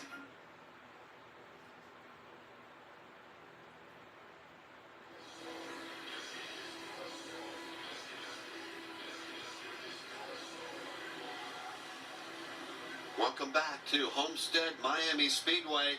Stage 2 done. Ryan Blaney picking up the stage win, and he did so by getting by Kyle Larson, and William Byron got by Kyle Larson as well. The Xfinity fastest lap of the race has been run by, guess who? If you thought Kyle Larson, you'd be wrong. It was Ryan Blaney. He just went a lap at 164.094 miles an hour.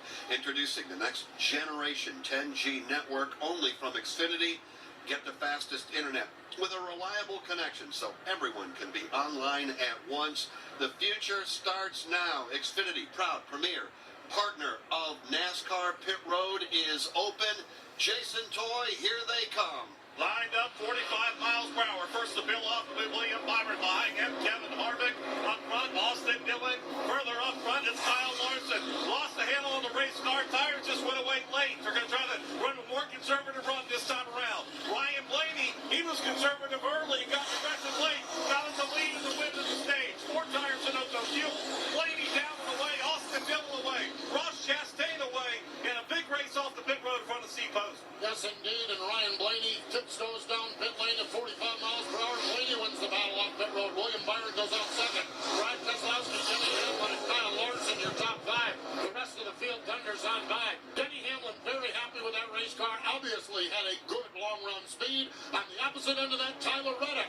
He needs more good run speed. He can't get up and snuggle up next to that safer barrier like he likes to do. 4-tire Sunoco Racing Fuel. Martin Truex Jr., Christopher Bell here, lap number 168, end of stage number 2. Biggest winner on pit road, Joey Logano and that Shell Pennzoil team gained 5 positions. Logano from the back of the field up to 6th. Wendy's new breakfast 2 for $3 Biggie Bundles let you create your own delicious combo. Choose from a sausage biscuit, egg and cheese biscuit, small seasoned potatoes, and a medium hot coffee. But it's obvious which combo's the best. Sausage biscuit and small seasoned potatoes. Well, maybe it's the fresh cracked egg and cheese biscuit with a medium hot coffee. Or 2 savory sausage biscuits. Whichever you pick, you can't go wrong. Choose wisely. Choose Wendy's new 2 for $3 Biggie Bundles. Limited time only. U.S. price and participation may vary. $5 in the combo. Single item at regular price. Hey, this is Mike Bagley. Join me along with the cast and crew of the Motor Racing Network every Tuesday night for NASCAR Live. Hear exclusive interviews. Waking up, coming back to Victory Lane, doing media spot. That's kind of when it really sunk in that, hey, we accomplished something great. The best moments from each of NASCAR's premier series. Chastain did a video game move, drove it and never lifted. As well as break down the upcoming race weekend and more. It's NASCAR Live every Tuesday night at 7 Eastern. Working our caution flag for the second time today. Stage number 2's in the books. Ryan Blaney ran down Kyle Larson and won stage number 2. The only playoff driver not to score a stage point today is Chris Buescher. Unfortunately for that team, they were the only playoff team that did not score a stage point last week either. From Homestead Miami Speedway, this is the Motor Racing Network, the voice of NASCAR. The race to 1 million is heating up in the NASCAR Powerball playoffs. 8 fans are locked in for the chance to win a VIP trip to NASCAR Championship Weekend and the $1 million grand prize. Follow along to see who advances and who gets cut. And be sure to watch the $1 million drawing live from Victory Lane at Phoenix Raceway on Sunday, November 5th on NBC. Powerball, the official lottery game of NASCAR and home of the NASCAR Powerball playoffs. For 75 years, NASCAR has been making history. Dale Earnhardt Jr. comes back to the Daytona International Speedway, leading the pack, coming to the line. He will win the Pepsi 400. Catch the next iconic moment as we celebrate 75 years of NASCAR all season long. Chastain did a video game move, drove it and never lifted. Right here on the Motor Racing Network, the voice of NASCAR.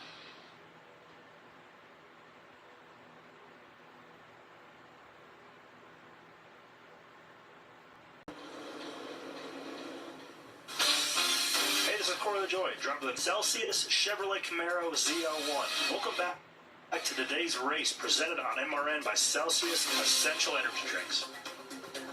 Thank you, Corey LaJoy. We're actually having a great day here today in the Forever 400. He's been inside the top 15 all day long, currently being scored in the number 12 spot. So do you want to take this opportunity now that we've completed 2 stages and tell me who you think is going to go to victory lane? No clue. Yeah, I know. Yeah. You'd like to say just a little while ago, hey, hands down, Kyle Larson's going to leave them all. I don't think we're going to just take that trophy to victory lane with Kyle's name on it just yet. It's Ryan Blaney leading under caution as we get ready to go back under the green flag. He is leading William Byron, who is second, Brad Keselowski third. Denny Hamlin and Kyle Larson make up the top 5. So Larson back to 5th. Alex called it. Joey Logano up to 6th. We haven't even talked about Logano, and there he is popping up in the top 10. Austin Dillon, Tyler Reddick, Ross Chastain, and Ty Gibbs complete the top 10. Martin Truex Jr. is 11th. Corey LaJoy is 12th. Chase Briscoe 13th. However, Briscoe's team had an uncontrolled tire. He'll have to fall to the tail end for the restart. That'll move everybody up 1 spot. Eric Almirola, A.J. Allmendinger, Kevin Harvick, Kyle Busch, Chase Elliott, Eric Jones, and Christopher Bell. That is your top 20.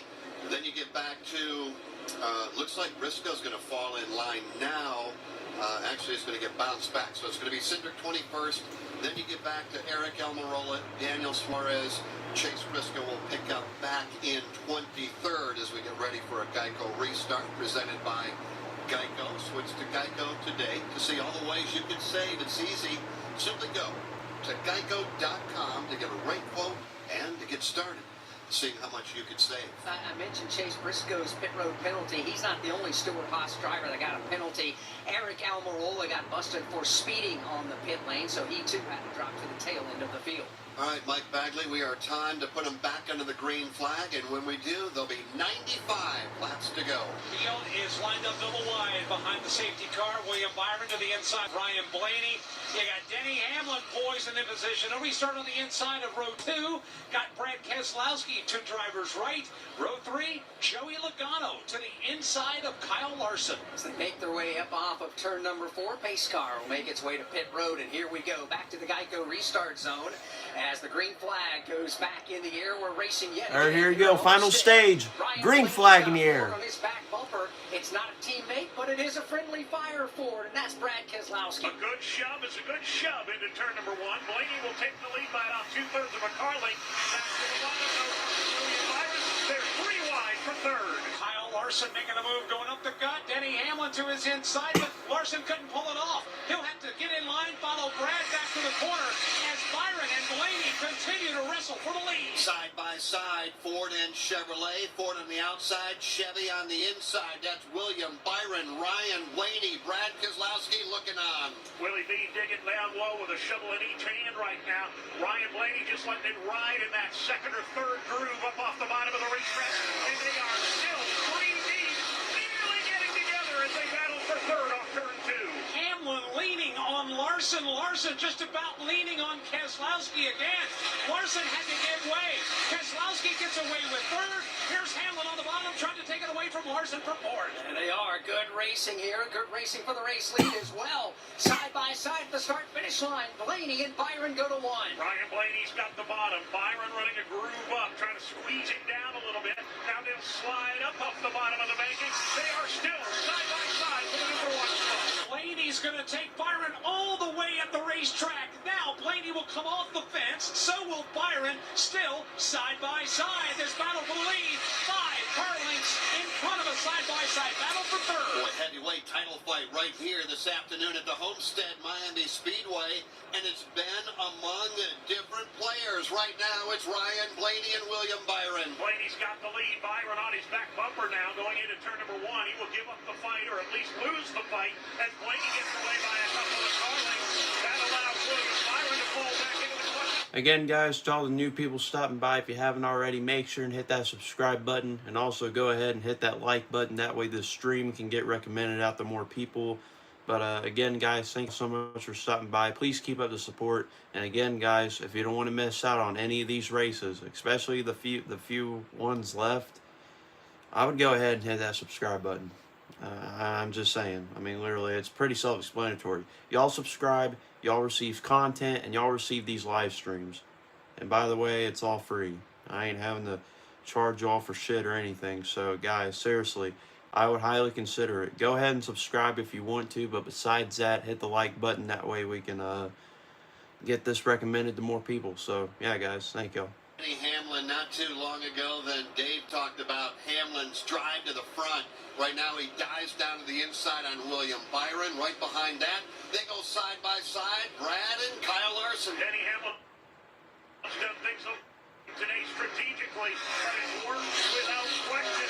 He just took the number 2 spot away with a slide job on William Byron. So put Denny Hamlin in second. William Byron falls to third. Finally, Kyle Larson breaks free of the traffic. He'll go to fourth.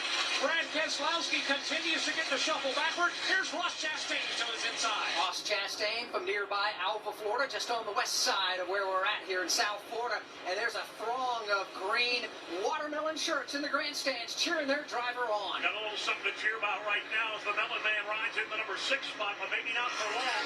And to the inside, here comes Austin Dillon. He'll bypass Chastain.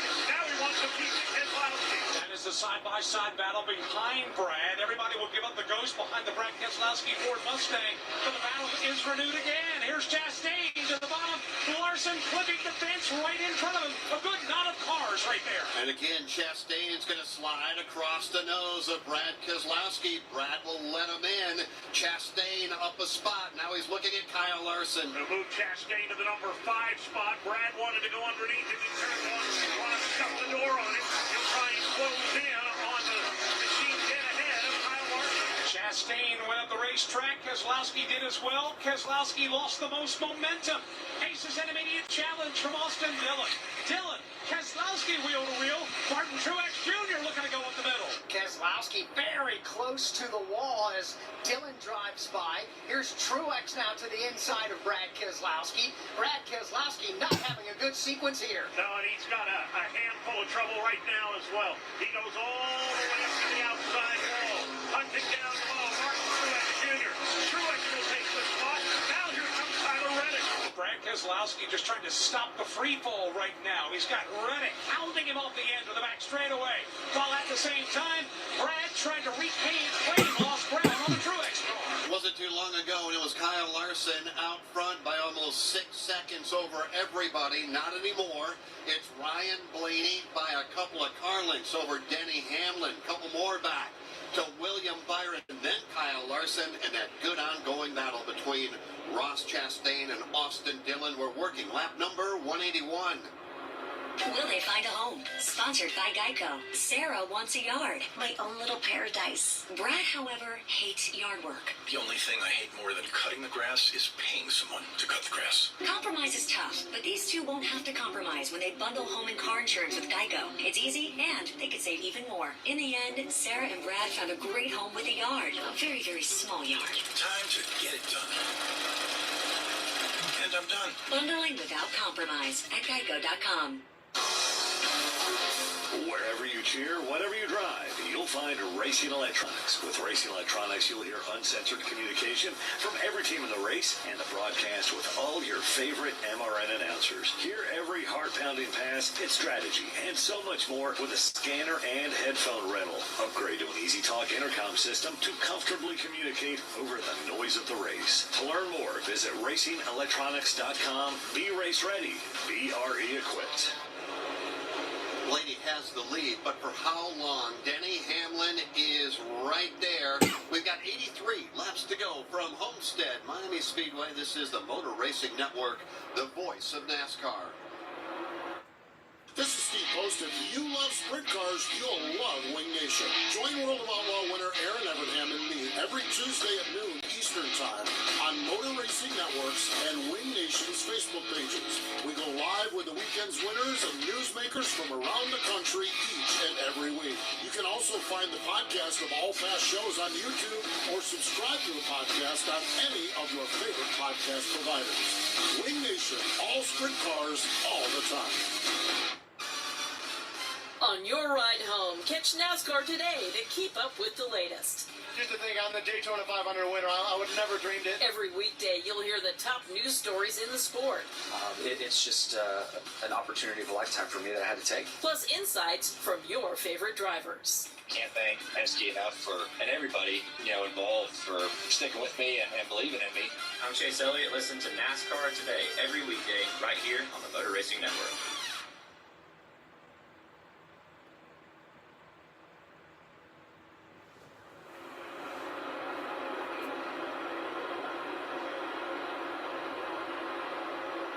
Welcome back to Homestead, Miami Speedway. We are running the Forever 400 presented by Mobile One. Right here live on the Motor Racing Network. Jeff Striegel, Alex Hayden, Todd Gordon. We're topside. Dave Moody, Mike Back. NASCAR Cup Series racing with Steve Post and Jason Toy down on pit road. We were just looking at a notable stat that some people, it may be lost on some. We've had 17 official lead changes at the start-finish line so far in the opening 186 laps of today's race. The all-time record here at Homestead Miami Speedway is 26 lead changes. That is something that took place back in 2011 in this race. So we're on pace right now to get close to it as we got another battle for the race lead, Jeff, beginning to shape up. It comes off of turn number 2. Ryan Blaney in the Ford, right behind Denny Hamlin in the Toyota. Denny Hamlin has been stalking Ryan Blaney, I would say, about the last 5 laps or so. Denny will close in and he'll lose a car length. He'll lose one right now, but they're still separated by 5. Denny Hamlin 5 car lengths behind the race leader Blaney, as stated by Mike Bagley. So Steve Post, what are they saying about Denny Hamlin's race car? Well, what they're telling Denny to do is save the right front tire, baby the race car, don't push it. That would lead me to believe that Chris Gabehart might be looking at a one-stop strategy, and I want to bring Todd Gordon in. We can split this one in thirds, meaning they pit around lap 200 or 201, and then pit again about lap 230, 235, or they can split it down the middle at about 217. Listening to Chris Gabehart, I get the sense that they're talking about splitting in the middle. Todd, what's your thoughts on what you've seen and maybe that little tidbit that Chris Gabehart's given Denny Hamlin? Yeah, I talked to a couple guys in a garage area this morning, and it sounded like with this next-gen car that they really felt like this was a single, they would split this in half. And we went green with, I think, 95 to go, so it puts you down about 47 laps and 2 runs.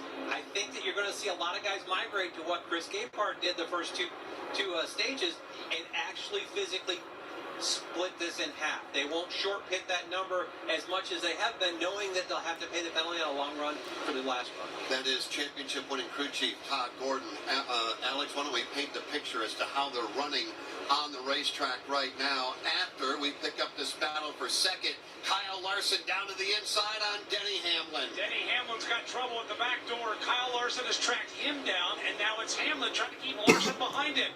While Hamlin tries to keep Larson at bay, he's losing ground to Ryan Blaney. They're separated now by 6 car lengths off the corner. Blaney runs right up against the outside safer barrier, as does the majority of the field through turns 3 and 4. Now, he's got 6-7 car lengths on second place Denny Hamlin, who in turn has about 4 on Kyle Larson, who again is up against the wall, Jeff. Those 3 have now gapped the 4th place running William Byron by 20 to 25 car lengths. And then there's another 20 car lengths back to Ross Chastain. Chastain's got 1 over Austin Dillon, and another 10 back to Martin Truex Jr. That ongoing battle for second, though, Alex, will not go away. It will not. Larson again dives from the bottom of the racetrack off turn 4, slides up, nearly collects Denny Hamlin. They get away unscathed. Hamlin hangs on to the spot for now. Hamlin by a car length as they hit turn number 1. Kyle Larson's going to try him on the bottom again. They look to the inside as they exit turn number 2. Not quite there as Hamlin's got the big run off the top. Larson starting to run down low. He'll have to back away, midway up the back straightaway, and he'll follow Hamlin back to the turn. Good battle for second behind race leader Ryan Blaney. 24 cars on the lead lap now as we have 74 laps remaining. The top 3 at the moment running pretty much right together. Although Dave Moody, Ryan Blaney out front, comfortable advantage of 10 car lengths. He's got about 10 on him going into turn 1. It's been very interesting to see Denny Hamlin cover that high lane more often than not at this end of the racetrack. He said in the past that he doesn't really love running the wall like that, but he's taking the lane away from Larson. Here's Larson, though. He got a better run out of 2 on the extreme high lane. Now they'll dive it into 3. Larson to the inside of Hamlin in the corner. Everybody wants to win a NASCAR Cup Series race, but in the playoffs, especially this round of 8, it's imperative that you win. Just ask Denny Hamlin, Jeff.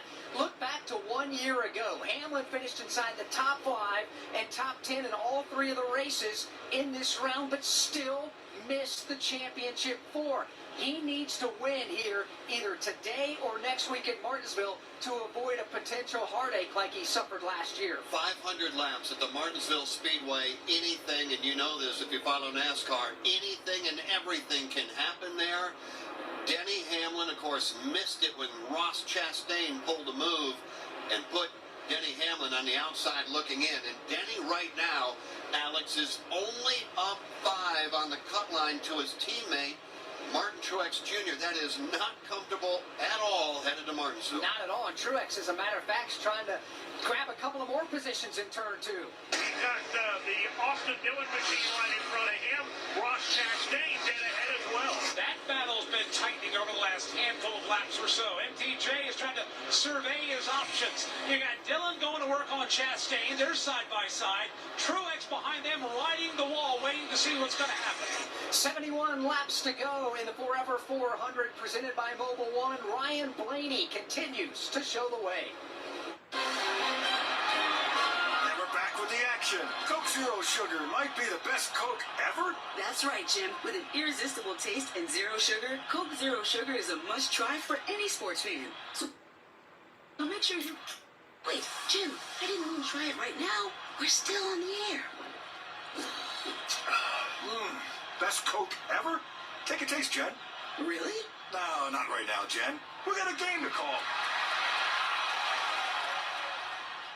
There are a lot of drivers on the track, but this race is all about the man driving car number 4. Kevin Harvick, here's to a great career and an even greater next chapter. Thanks for the memories, Kevin, from your friends and fans at Mobil 1. Mobil 1 is the official motor oil of NASCAR and is now officially available at your local Take 5 oil change.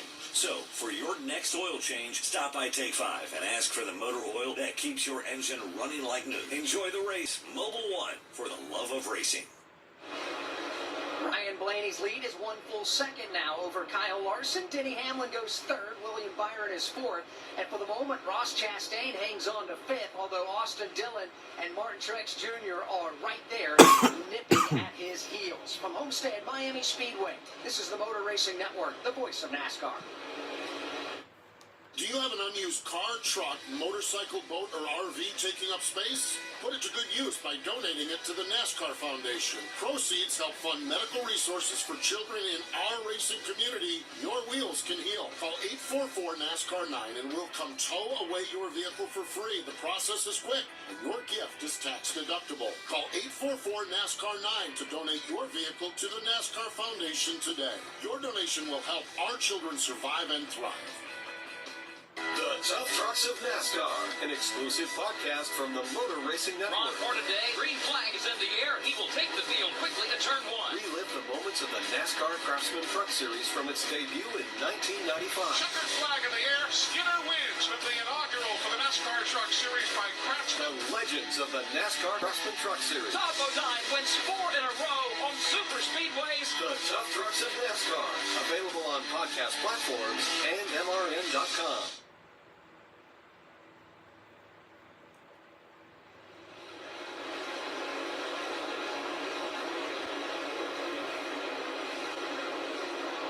.66 laps to go this time by third place driver Denny Hamlin.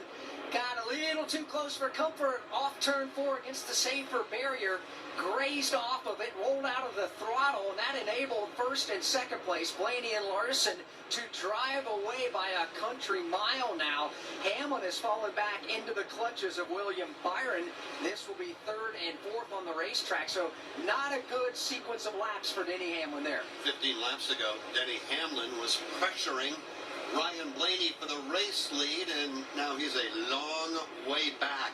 How about 4 seconds back? Oh, we got a spin off of turn number 4 and right down into pit road. And that, of course, is Josh Bilicki that spun. And now Jason Toy, he is going to back his way down pit road. Yeah, he is. He's trying to come in and hit the brakes a little too hard. Back in, kicked down. Came towards the wall. Matter of fact, right in front of me here. Get the back straight. Get the back into a pit stall there. But a little treacherous. Trying to get on the pit road here. It's always hard on the green flag.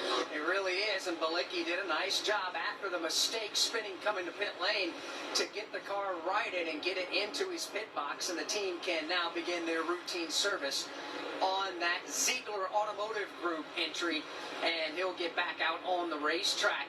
63 laps to go next time by. It's getting closer and closer to decision time, Jeff, on what these teams are going to need to do pit strategy-wise. All right, Todd Gordon, if you're Ryan Blaney, let's do the top 2. Ryan Blaney and Kyle Larson. First of all, if you're the crew chief for Ryan Blaney, when do you pit him? Yeah, great question. I think if you split this one in half, it's 219. That's where you're going to be. I think guys will be on the front side of that. I think you want to be on the front side of that because you anticipate. To all the people just now joining, thank you guys so much for stopping by. And again, if you haven't already, make sure and hit that subscribe button. That way you don't miss out on any of these races. Guys, I'm telling you, if you don't want to miss out on next weekend's race, Martinsville, and if you guys don't want to miss out on the championship race, I would make sure and subscribe. Seriously, if I were you in y'all's position right now, looking for somewhere to go and watch NASCAR races and not have to worry about missing out, like if you didn't have cable or anything, I'm always here. So guys, again, make sure and subscribe. That's all y'all got to do. You don't even have to have your notifications on, I don't think. As long as y'all tune in on YouTube every Sunday, my stream should pop up and y'all should be able to watch it. But besides that, guys, continue to support. Thank you. And by the way, guys, we got over 200 people in here. There's only 125 likes, guys. Let's see if we can get to 130, maybe 200. Hell, I don't know. I mean, guys, the more likes we get in each stream, the more it gets recommended. I'm just saying, like, what y'all are doing right now is not only helping y'all selves out, but it's also helping me out too. So again, guys, I appreciate it. Thank y'all so much. But again, guys, please continue to support. Seriously, thank you guys so much. Keep liking up the stream, and again, guys, please subscribe if you haven't already. Trust me, guys, y'all are not gonna regret it. Just, guys, subscribe. That's all y'all gotta do. Just to not miss out on these races. That's literally all you gotta do. Won here before. The most laps he's ever led, 70. He finished third on that day. We're expecting green flag pit stops to be coming up shortly. Alex Hayden, lap 207 with Ryan Blaney out front. Leading Kyle Larson, Denny Hamlin, William Byron, and Ross Chastain. Hey racing fans, William Byron here, driver of the number 24 Liberty University Chevy. Did you know that Liberty is not only my sponsor, but also my school? I'm getting a world-class education, and you can too. Whether you study at Liberty's beautiful campus in Virginia, with state-of-the-art facilities and NCAA Division I athletics, or with the convenience of LU's 600-plus online programs, Liberty University has the fit that's right for you. Learn more at liberty.edu/24. Again, that's liberty.edu/24. The grandfather clock is counting down to more than just a winner. Drama is building. It's the final chance for a driver to make it to the championship 4. For a fan to catch all the drama. Chastain gets it right back to Hamlin, and turn two. At the short track in NASCAR. Chastain's in a video game It mode. all comes down to Martinsville. The whole family's invited. NASCAR Playoffs Weekend at Martinsville Speedway, October 26th through the 29th. Get your tickets now at martinsvillespeedway.com. No change inside the top five. It continues to be Ryan Blaney up front. 57 laps to go next time by. And a pit stop is on the horizon for the entire field. From Homestead Miami Speedway, this is the Motor Racing Network, the voice of NASCAR. From the infield garages to the race shops, NASCAR Hot Pass is your all-access ticket to the latest news from the sport. Well, we got them down, now we put our foot on them. That's the attitude you gotta have. I don't think it's a move that can have any success at Martinsville. I still don't know why it worked. Stay up to date with all of your favorite drivers all year long. Get to the Final Four is what every driver in NASCAR's goals are. NASCAR Hot Pass, weekday mornings from the Motor Racing Network. On Thursdays, NASCAR Live goes wide open. This podcast has you covered with interviews from the biggest newsmakers in the sport. My job is to ultimately drive fast. It's a track that can jump out and bite you, but I feel like it's my type of racetrack. We also hear behind-the-scenes stories on some of your favorite drivers that you won't hear anywhere else. There's a picnic table laying up in the field. Me and Joey both looked at each other and said, we should ride this thing down the hill. New episodes drop every Thursday. Subscribe to NASCAR Live wherever you listen to podcasts.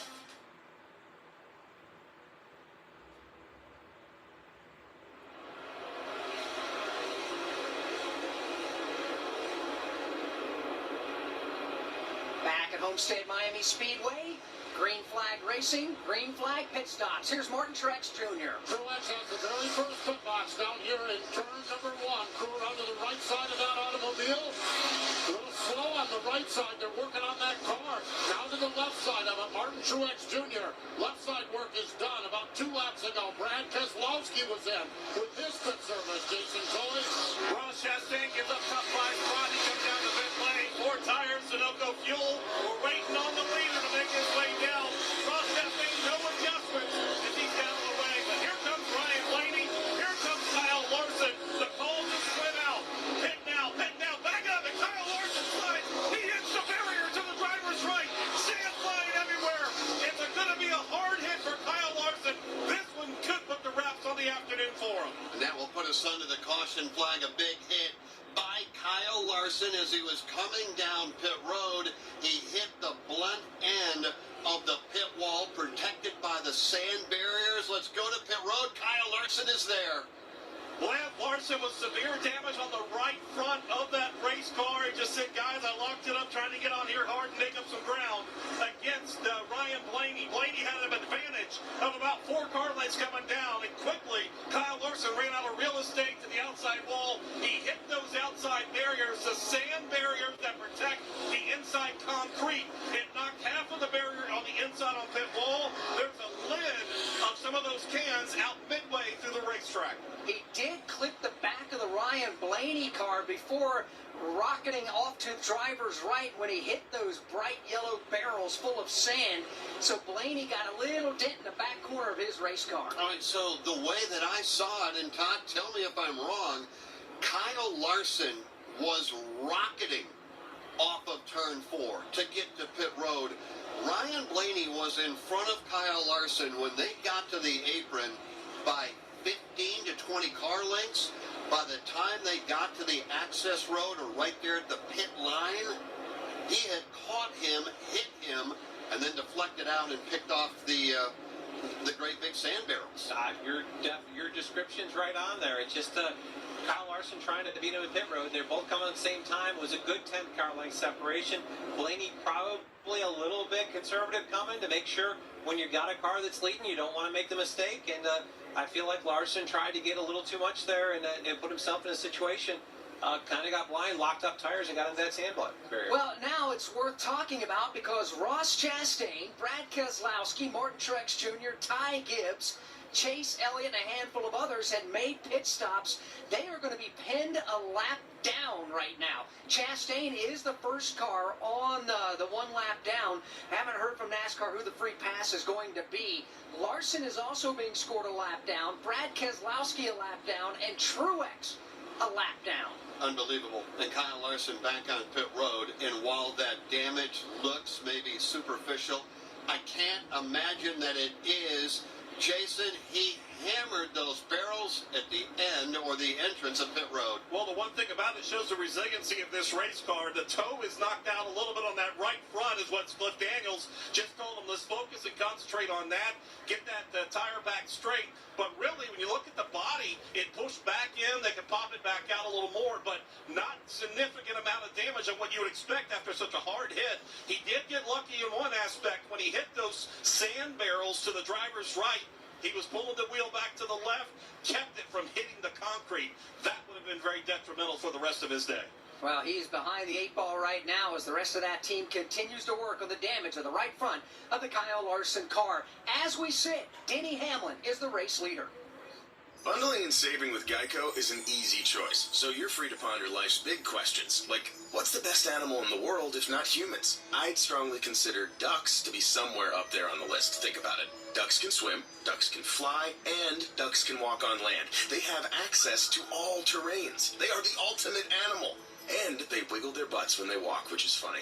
Yeah, ducks are awesome. End of story.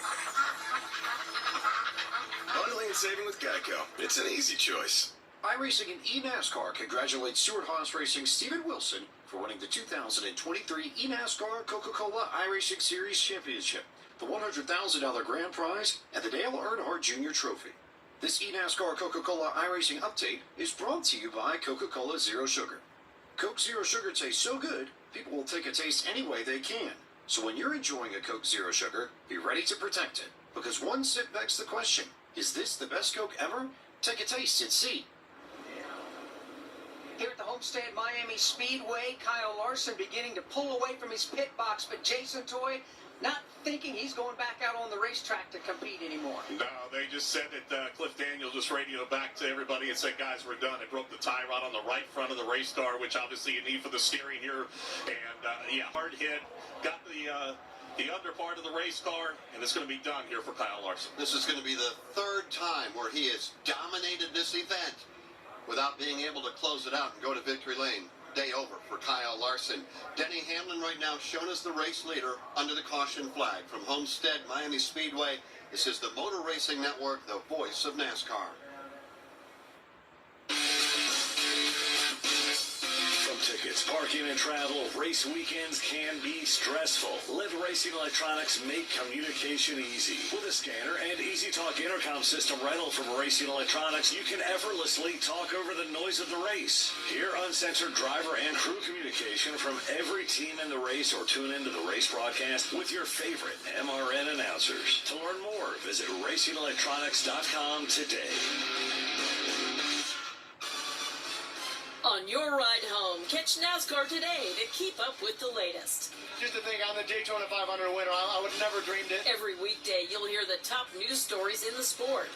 It's just an opportunity of a lifetime for me that I had to take. Plus insights from your favorite drivers. Can't thank Penske enough and everybody, involved for sticking with me and believing in me. I'm Chase Elliott. Listen to NASCAR today, every weekday, right here on the Motor Racing Network.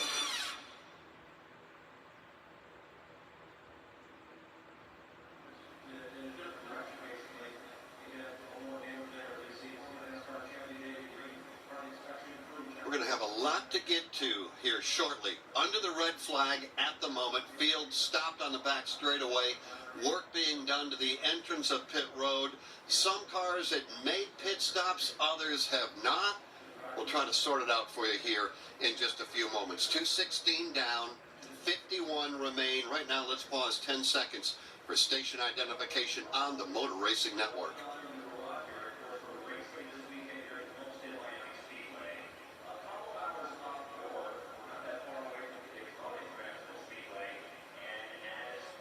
Welcome to Homestead Miami Speedway, South Florida, Sunday afternoon. We're running the NASCAR Cup Series, the Forever 400, presented by Mobile One. Under the red flag, if you're just joining us, when Kyle Larson impacted the pit road retaining wall as he made his way onto pit road, he was running second behind Ryan Blaney. The two got together. More on that in a moment. But as we come back, we are under the red flag. Jeff Striegel alongside Alex Hayden and Todd Gordon. We're in the broadcast booth. Dave Moody is outside turn 2. Mike Bagley is outside turn 3. And then we've got Steve Post and Jason Toy on pit road. And Jason Toy right now is chasing the story that has just developed just moments ago involving Kyle Larson. Yeah, you mentioned he and Blaney got together. It was more Larson getting into the back of Blaney. Larson coming on the pit lane under green flag conditions behind Ryan Blaney at a much higher rate of speed, trying to late brake to make up a little time on Blaney on the pit stop sequence. However, Blaney got the car woed down, got it to the commitment line, and was on pit road. That's worth talking about. Blaney was on pit road when Larson came up, popped Blaney in the back bumper, and then bounced to the right off of those sand barrels that protect the pit wall from these race cars to try to make the impact a little less severe. So the pit stop by Blaney was completely legal since he was on pit lane when the caution came out. And Todd Gordon, that means Ryan Blaney, who's currently being scored 10th, should assume the race lead once we go back under the caution flag, and presumably everybody comes to pit road. Yeah, that would be my expectation. I don't see any reason that the rest of this field wouldn't come and get tires. We're right there, lap 216. It's going to be right at about the split. I think Blaney's in a great spot. I think the guys that had short pitted there, all those guys are on a position ahead of Ryan Blaney in the lineup right now, so they'll be eligible for a waiver round to get themselves back in. When we're talking about Brad Keselowski, Martin Truex Jr., Ross Chastain, I think those three are in a position where they'll be able to waiver round back to the lead lap. Steve Post, let's get an update, if we can, on what you know as far as those that have come to pit road, those that have stayed out, because we're going to have a big cycle of waiver rounds, drivers that need to come to pit road and whatnot. Denny Hamlin being scored at the moment as the race leader in front of William Byron, Austin Dillon, Tyler Reddick, and A.J. Allmendinger. And then, Steve, you got those drivers that now are a lap down in Chastain, Keselowski, Truex, and others. Yeah, and I think Todd broke it down perfectly. And what I'm basing that on is the conversation Chris Gabehart, crew chief, just had with Denny Hamlin, who is the race leader.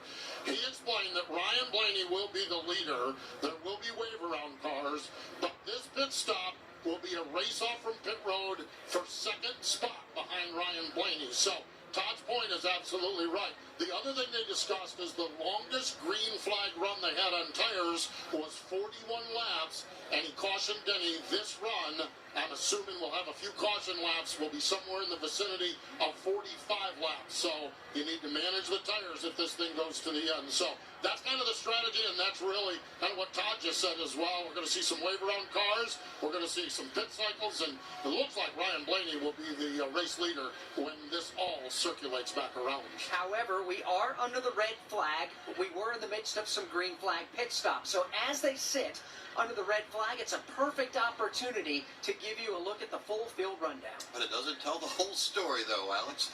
Denny Hamlin is the race leader at the moment. William Byron second, Austin Dillon, Tyler Reddick, and A.J. Allmendinger. That is your top five. Kevin Harvick sixth, Christopher Bell, Joey Logano, Kyle Busch, and Ryan Blaney.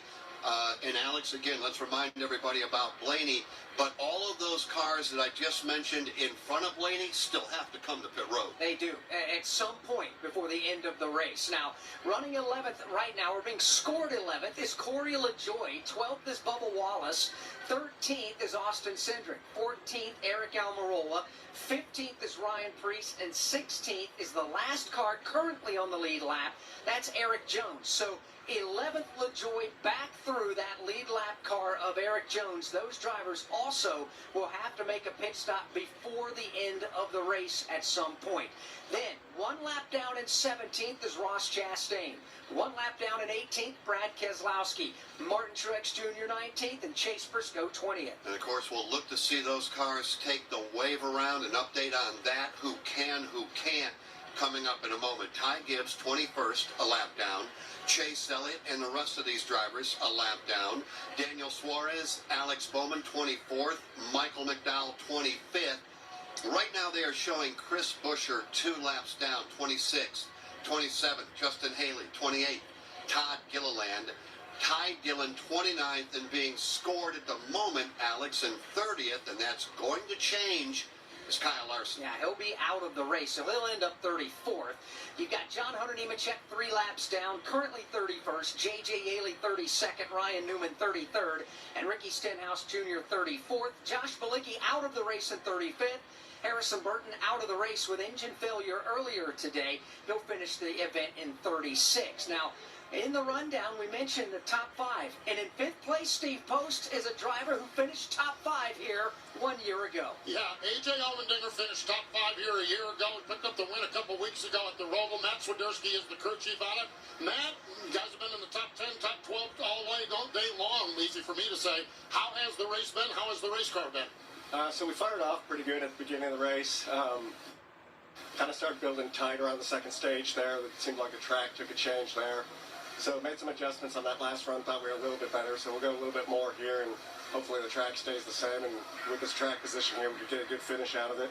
No doubt about it. Now, it would be a long run. Are you guys prepared and with the adjustments and your driver prepared if we do get the longest run of the day to the finish?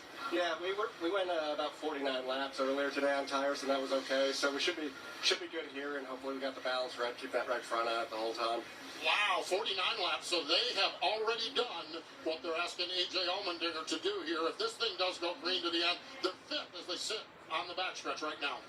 Yeah, the car has been really good. AJ's been really good, and like you pointed out not too long ago, he was really good here a year ago, and he'd love to do nothing more than wrap up another solid run here this afternoon.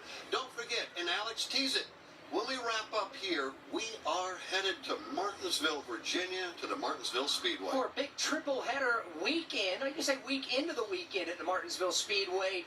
Thursday night, we'd love to have you come out to the Martinsville Speedway. We'll be there live with the NASCAR Whelen Modified Tour. They'll be racing Thursday night at the Paperclip at the Martinsville Speedway. The NASCAR Xfinity Series will then go racing at Martinsville Saturday afternoon, followed by Sunday in the NASCAR Cup Series. There's a few tickets remaining for that, so go to martinsvillespeedway.com or call the racetrack.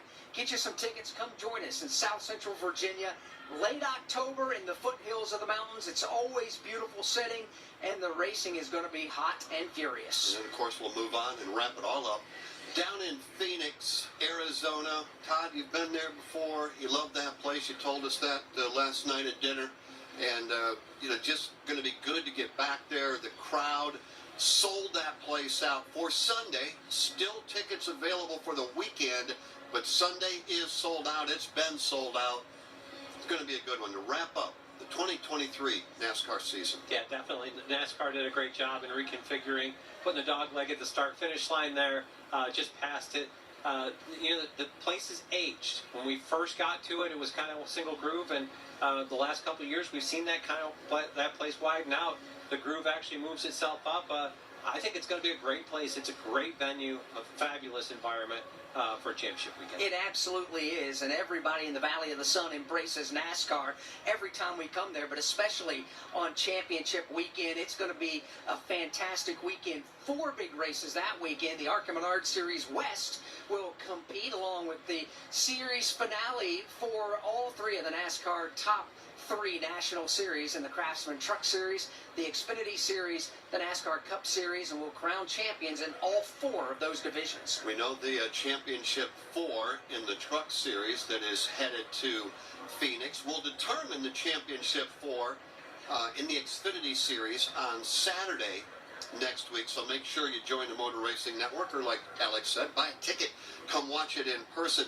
It is the closest thing to NASCAR, Todd, to your local short track back home. Half-mile racetrack, you sit on top of the racetrack. You ever wonder what it looked like to see NASCAR in your backyard? Here's a perfect example. Yeah, it's a phenomenal. Martinsville's just iconic, and the racing they put on there, it's going to be interesting to see where all this plays out with both the Xfinity and Cup having that as a cutoff race to determine their final 4. Let's go to the Infield Care Center and hear from Kyle Larson with Jason Toy. Yeah, Kyle's just come out of the Care Center here. We know this series is all about inches, taking every inch you can get. I know you're trying to get aggressive to come on the pit lane there. Just take us through what happened. Yeah, I mean, that's just it. I was just trying to push it as much as I could. He had a great car, and I felt like if he was to come off pit road the leader, he was going to end up winning the race or beating me, and so I was just trying to maximize my pit in, and honestly I felt like I was doing a really good job. I just didn't anticipate him slowing down as much as he did, and but on the replay it looks like I just miss it by a lot. So I need to look at data. I knew where the yellow line was, and thought I was going to be under control, getting there, and then he just slowed down. I locked the brakes up and slid to the right and clipped him in the barrels. So I'm pretty upset at myself, more than anything. I think, whether he got to pit road speed sooner than the yellow line or not, I mean, I could have just, done a little bit better job judging. So I hope they're able to recover. I hope he can, get a good finish or get a win and get the finish that he deserves. So just bummer, but we had a great car today, and just made a mistake. Well, we talked before the race about the fact you're already locked in. You wanted to get this win here today, and how frustrating was it? You had a great car, it seemed like early on, but as the run went, I can tell the frustration between you and the crew on the radio. But how much did this drop off? There, just the middle portion of the second stage, I got racing hard and got my tires hot.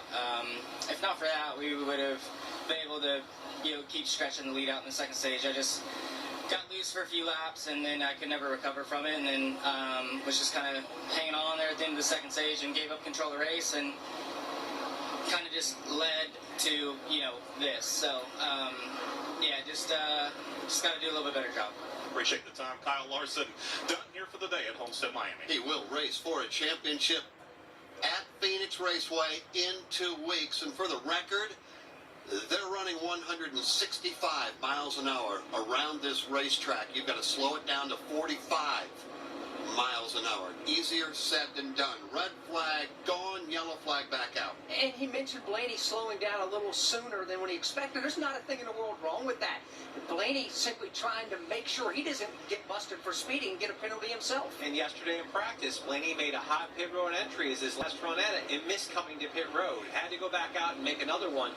Sure, that's pretty sharp in his mind, making sure that when you've got control of the race, you don't cost yourself by missing pit road, being a little conservative coming pit road. When you think about it too, Alex, if there was one driver on the property today that could afford the gamble, I'm back 30 car lengths, I think I can make it right here, right now, I'm going to do it. Todd, that would be Kyle Larson. He had absolutely nothing to lose. No risk, all reward. They're guaranteed through. They're racing these three like they've got house money, and that's what that is for. I'm sorry, the next two here in Martinsville. A good aggressive move didn't work out for him, but nothing is going to cost him at the end of the day. He's still through to Phoenix. No, it just cost a little bit of frustration in the fact that they had a shot to win today's race. Pit lane is open this time by, so we expect a host of drivers to make their way onto pit road. Those who had yet to come to pit lane during the green flag sequence, absolutely peeling off the racetrack right now, including Kevin Harvick and William Byron and others. Jason Troy. Going to hit their mark for the first of William Byron. Kevin Harvick behind him. A pit stall in front of William Byron is Kyle Busch. Austin Cindric. Austin Dillon is in. Ford's Tires, Sunoco Fuel here on this end of pit road. Ford, the first going to be down the way is William Byron. Kevin Harvick spends off. Also, Austin Dillon down the way just ahead of his teammate Kyle Busch. Steve Post. Denny Hamlin is in a minor air pressure adjustment just to adapt for what's going to be the longest run. Also in is Joey Logano after a strong run. Here's the race off pit road. And these drivers, Denny Hamlin, William Byron goes out second, Kevin Harvick goes third. There are 6 cars under a blanket from there on back. You guys are going to have to figure that out. Maybe A.J. Allmendinger. And again, this is probably not for the lead. It's for the race off from pit road for these cars. Also in on this sequence of pit stops, Christopher Bell brought his car in and got 4 tires Sunoco Racing Fuel. Well, I can help you out with that, Postman. The first car, like you said, off the pit road, Denny Hamlin, followed out by William Byron, Kevin Harvick, A.J. Allmendinger, and Christopher Bell. We'll reset it all for you when we come back. Watch parties aren't what they used to be. Welcome to today's matinee. Ever since we got Xfinity, my little sister and her friends can easily stream all their favorite stuff. We'll start with 2 episodes of Top Chef and Chopped. When I was a kid, we'd worry about buffering. Now they just worry about what's on the charcuterie board. Enjoy these fine meats and cheeses. These are just cut up hot dogs and spray cheese. Indeed. The best way to stream your favorites is on the Xfinity 10G network. Restrictions apply. Stream Top Chef on Peacock. For 75 years, NASCAR has been making history. Dale Earnhardt Jr. comes back to the Daytona International Speedway, leading the pack, coming to the line. He will win the Pepsi 400. Catch the next iconic moment as we celebrate 75 years of NASCAR all season long. Chastain did a video game move, drove it and never lifted. Right here on the Motor Racing Network, the voice of NASCAR. It cycles around to Ryan Blaney, but more to the story. We're working lap 219, 47 to go. Next time by from Homestead, Miami Speedway. This is the Motor Racing Network, the voice of NASCAR. Grandfather clock is counting down to more than just a winner. Drama is building. It's the final chance for a driver to make it to the championship 4. For a fan to catch all the drama. Chastain gives it right back to Hamlin in turn 2. At the short track in NASCAR. Chastain did a video game move. It all comes down to Martinsville. The whole family's invited. NASCAR Playoffs Weekend at Martinsville Speedway, October 26th through the 29th. Get your tickets now at martinsvillespeedway.com. Looking for motorsports coverage you can't find anywhere else? Look no further than the Motor Racing Network's lineup of weekly podcasts. NASCAR news and interviews on NASCAR Live and NASCAR Live Wide Open. NASCAR Cup Series Insight on Crew Call. NASCAR Grassroots Racing News and Talk on NASCAR Coast to Coast. And Sprint Car Talk on Wing Nation. All these and more available on podcast platforms and MRN.com.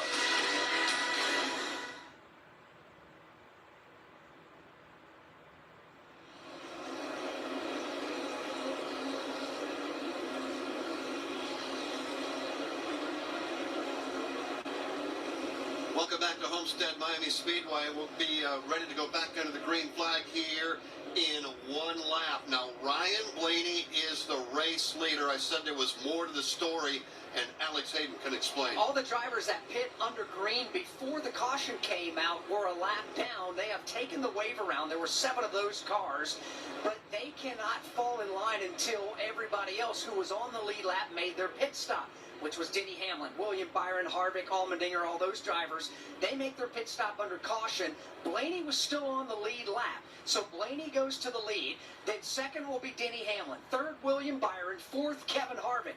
Fifth is A.J. Allmendinger. Sixth is Christopher Bell. Austin Dillon is 7th, Kyle Busch 8th, Joey Logano 9th, and 10th is Tyler Reddick. And because of the wave around, 22 cars on the lead lap. 11th, Cindric. 12th, Eric Almirola. Ryan Preece 13th, Eric Jones 14th. Then Corey LaJoie 15th, also on the lead lap. 16th, Bubba Wallace. Ross Chastain, Martin Truex Jr., Chase Briscoe, and Ty Gibbs. That is your top 20. The other 2 cars on the lead lap as we get ready to go back into the green flag. Chase Elliott and Brad Keselowski. Pace car hits the pit lane into the Geico restart zone. They go, and Shannon Bednarik puts the green flag in the air. Racing yet again. 46 laps to go at Homestead.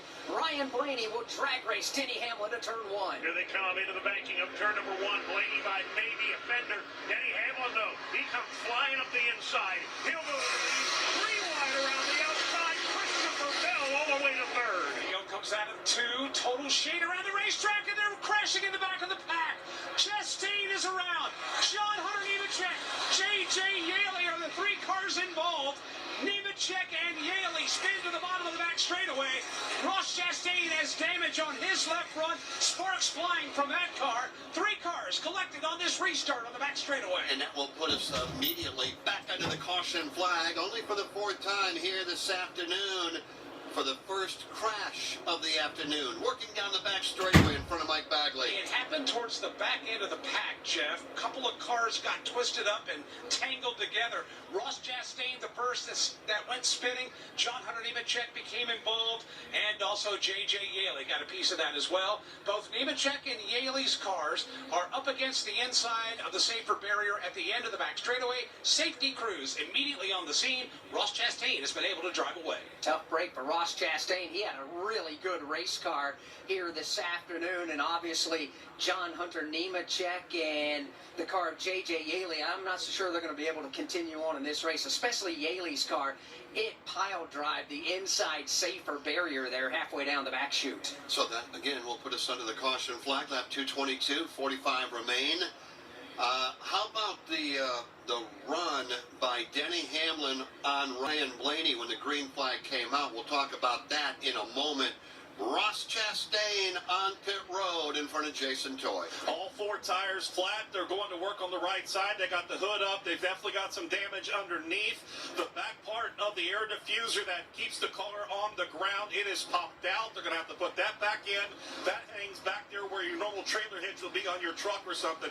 But they're going to work on the left side. But they're changing all the tires. They're pulling back what they can on the fenders, but they're also going under the hood to make sure everything structurally is okay for Ross Chastain. So Ross Chastain has the Kubota Tractor Chevrolet still in the pit lane as they continue to assess the damage there. 44 laps to go. Denny Hamlin, the new race leader. The NASCAR playoffs are here, and everyone on the Toyota racing team is gearing up to bring the championship home. Like Andre and Steve, who've been growing out their playoff beards. I've been growing mine for 20 years. Doesn't that just make it a beard? That's called dedication, Steve.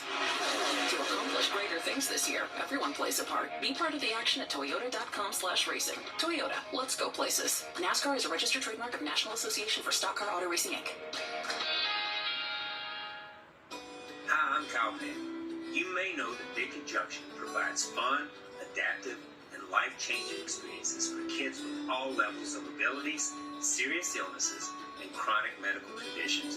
But did you know that camp is free for the children and families we serve? Your support helps every camper build a foundation to live their best life. Make your gift today at victoryjunction.org/donate and feel your heart race. 20 official lead changes now as Denny Hamlin becomes lead change number 20. 8 different drivers have taken their turn at the top of the leaderboard. Kyle Larson has led the most here today. From Homestead Miami Speedway, this is the Motor Racing Network, the voice of NASCAR. Feel like you're in the driver's seat and never miss a second of the race action with Racing Electronics. Racing Electronics scanners allow you to listen in on uncensored audio from your favorite drivers, spotters, and crews the entire race. Hear team strategy with critical passes, dangerously close calls, and all the pit stop drama. To learn more, visit them at racingelectronics.com. Be race ready. Be RE equipped. Wing Nation TV, presented by Sage Fruit, is your go-to destination for all the latest sprint car news and interviews with the stars of sprint car racing from around the country. This is the host. Join Ashley Strummy and me each Friday at 12:30 p.m. Eastern Time on MAV TV. In Canada, check us out Wednesdays at 8:30 p.m. Eastern Time on Rev TV. Ashley and I talk with all the biggest names in sprint car racing every week. If you love sprint cars, make sure you join us on Wing Nation TV. This is Ryan Blaney, and you're listening to the excitement of the NASCAR Cup Series playoffs on the Motor Racing Network, the voice of NASCAR. Now, back to the race.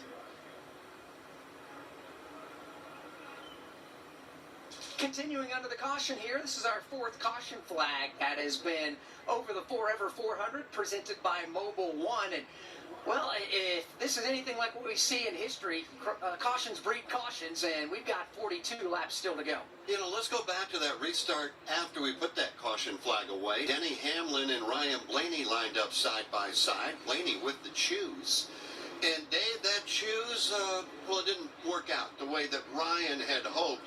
Denny Hamlin rocketed by him up into the banking of turn number 1. Yeah, he did. And what was really interesting, Jeff, is that, you know, on the newer tires, everybody has the ability to make time and make speed down on the bottom. So everybody went to the bottom or the second groove with the exception of Christopher Bell, who took it up to the fence and just rocketed all the way up to the number 3 position. So there might be a lesson there for this next restart, that there could be a little more real estate up high than we might find 20 or 30 laps from now. And there's still overcast skies right now. It's still a perfect day for racing. No threat of precipitation, but the overcast sky, Todd, has the entire Homestead Miami Speedway under shade. Does that help with the grip level with these fresher tires? It does. It makes the track have a little more grip. But to what Dave was talking about, and I think most of the teams would think the bottom being the shorter distance around when you've got more grip would play. Christopher Bell made a great call to go up top there and go where they are. Well, Denny was forced to take the inside when Ryan took the outside for the restart. Will Denny elect to go to the inside? We'll find out what we will not find out this lap because we remain under the caution flag. Mike Bagley's out in turn number 3, looking down the back straightaway into the soon-to-be setting sun. Mike, what's the cleanup like back there? Cleanup is all buttoned up. They've taken both cars back to the garage, and matter of fact, safety trucks that remained are now going to their positions. We are good to go over here on the backstretch. That's great news, but we did not get the one to go this time by. The pace car is already by the start-finish line, so at least another lap or 2 before we can unleash this field for green flag racing yet again. A lot of strategy, a lot of gamesmanship by these drivers at the front of the field. Denny Hamlin, the race leader, he is tied for the most career wins here at the Homestead Miami Speedway. With 3 of those wins, he's tied with Greg Biffle and NASCAR Hall of Famer Tony Stewart. All of them have 3 wins here at Homestead. 7 drivers in the field have gone to victory lane here at one point or another. You mentioned Denny with 3. Kyle Busch has 2 wins here. William Byron, Kyle Larson, Joey Logano, Martin Truex Jr., and Kevin Harvick each have 1. And what about Kevin Harvick? You know, we talked about it was a struggle day, and it may still be with 41 to go. But they have worked together. You talked about Rodney Childress before. We know what Kevin can do behind the wheel. And all of a sudden, when the pay window opens, we're looking at Kevin Harvick running 5th. Yeah, we are. And Harvick has done what Harvick needs to do. Hang around and wait for good pit stops. You can check that box. They've had good pit stops today. Good strategy. Check that box. Maybe a little luck on your side. Well, you go ahead and check that box as well because they were the ones that stayed on the racetrack when Larson hit the sand barrels at the entrance to pit road to put us under the caution. That gave them the opportunity to pit on the subsequent caution flag and get that track position. Denny Hamlin immediately takes his car to the bottom of the racetrack where Ryan Blaney put him on the last restart. Steve Post, why'd you do that? Because Ryan Blaney put him there the last time and Denny took the lead. And actually, that was a great discussion between Chris Gabehart, the crew chief, and Denny Hamlin. Only once today, Kyle Larson got the advantage on the outside, but it took him a whole lap to get the advantage on Ryan Blaney. The inside has won every time, including the last time when Ryan Blaney put Denny Hamlin down there. That is the spot Hamlin was in to take the lead. And William Byron elected to go to the inside lane in row 2. That puts Christopher Bell to his outside. Then it's A.J. Allmendinger and Kevin Harvick in row number 3. The field's coming to the Geico Restart Zone presented by Geico. Switch to Geico today and see all the ways you could save. It's easy. Simply go to geico.com to get a rate quote and get started seeing how much you could save. We gave to the front 3 rows as we get ready to go back under the green flag. Row 4 has got Richard Childress teammates side by side. With Austin Dillon on the outside, Kyle Busch on the inside. Right behind them, you've got Team Penske Ford Mustangs with Austin Cindric on the inside of Joey Logano. We're going to wave off the start here. They were coming to take the green flag. We're going to roll a wrecker down pit road. More than likely, it's going to roll to Ross Chastain's car, Jason Toy. They worked on the car, and a good car, for sure. Ran inside the top 10 all day long, but it looks like it's over for Chastain. Yeah, it is, Jeff. They broke the toe link on the left front of the race car. They tried to get it repaired in the time they could, but they just couldn't get the job done. He's jumping out. He'll go back to the care center for the mandatory checkup, and we'll grab a word with him there. A tough break for Ross Chastain in the track that's closest to his home on the southwest side of the state of Florida. So we get the one to go again, this time by. Everybody already had their choice of lanes. They remain 2 by 2 throughout the field. Dave, we're going to be down to 38 laps to go, a wide racetrack, some fresh tires, and decisions to be made. Yeah, a lot of decisions to be made and a lot of question marks in the air. A couple of the contending cars that we thought were for sure going to be in the hunt for the win are now behind the wall and in the garage. You know, Denny Hamlin has taken a very methodical approach this afternoon. Kevin Harvick has been a king of methodical approaches this afternoon. I don't have a clue who's going to win this thing, and I guess that's kind of the fun part. Dave Moody is in turn number 2. On the opposite end of the racetrack is Mike Bagley. And Mike, the field is headed your way. Indeed they are. They're swinging and swinging their cars from side to side, trying to get some heat. Does good to your Eagles. The lights are off. The top of the safety car lined up double wide. Ryan Blaney will restart to the outside. Denny Hamlin will restart down low. Behind those two, you've got William Byron will restart to the inside of Christopher Bell. A.J. Allmendinger to the inside of Kevin Harvick. Kyle Busch to the inside of Austin Dillon. Austin Cindric will restart to the inside of Joey Logano as we're set to go again here at Homestead. Last restart, Ryan Blaney was the race leader, meaning he was the control car who could jump on the gas first anywhere inside the Geico restart zone. Well, they flipped the script. It's Denny Hamlin now. That is the race leader. On the inside of the front row, he's the control car. Jumps on the throttle. Green flag goes back in the air. Blaney gets a great restart. He'll stay with him stride for stride. Side by side and nose to nose into the banking of turn number 1. Denny Hamlin down low. Here comes Bell again, looking 3 wide to the outside. Didn't get the splitter off this time. And still wheel to wheel for the lead. Denny's not getting away on this restart. Ryan Blaney will challenge him. Christopher Bell wants 3 wide. He'll get 3 wide. Blaney at the top. Hamlin's going to crowd him. Here comes Christopher Bell for the lead to the inside. What a move by Christopher Bell from 3rd to 1st, going through 3 and 4. They're 3 wide. Right behind Christopher Bell, here comes William Byron. Byron grabs the bottom of the racetrack. They've got Hamlin stuck in the middle. Blaney up high. Kevin Harvick is there. And here comes Austin Dillon riding the outside. While all that's going on, Christopher Bell is waiting bye-bye. He's checked out by 5 car lengths over this 3-wide battle for 3rd, and they are 3 wide for 5th. Here they come off the corner. They're all stacked up behind the leader. Furious racing here as they come to the line with 36 laps to go. The 3-wide battle for 2nd is over. Byron takes the 2nd spot, and they're still double wide for 3rd. Denny Hamlin to the inside, Blaney to the outside. Behind them, Harvick down low, Dillon up high, and right up the gut. Here comes Joey Logano, 3D. 3 wide again to the back straightaway, racing for position number 5. Meanwhile, Denny Hamlin, Ryan Blaney giving each other the business. Hamlin on the bottom, Blaney up top, grabbing each other off the end of the backstretch. Right behind them, it is Kevin Harvick, 3 wide by Logano, trying to pick up another spot off of turn number 4. Won't do it. Kevin Harvick side by side with Austin Dillon. Harvick's got the bottom of the racetrack. Dillon just a groove higher. Tyler Reddick right in their hip pocket. Joey Logano ripping the fence. Reddick tries to squeeze him up. Oh, they nearly get together off 2. This is absolutely incredible racing. Just bananas coming off the end of the backstretch. While Christopher Bell, William Byron drive away. They're all stacked up and throwing haymakers from 5th on back. Adam Stevens, Christopher Bell, race leaders. Last year, to get into the championship 4, they needed a walk-off win at Martinsville. They're trying to do one better and get it done in the middle of round of the 8. They've been very good when their back is to the wall. They'd love to give themselves a weekend off next week, but we've still got a long way to go. Battle for 3rd continues to rage. Hamlin and Blaney behind them. Here comes Kevin Harvick. Kevin Harvick to the inside of Austin Dillon off the end of the back straightaway. That Ford and Chevy side-by-side battle continues with Harvick rooting gouging down low.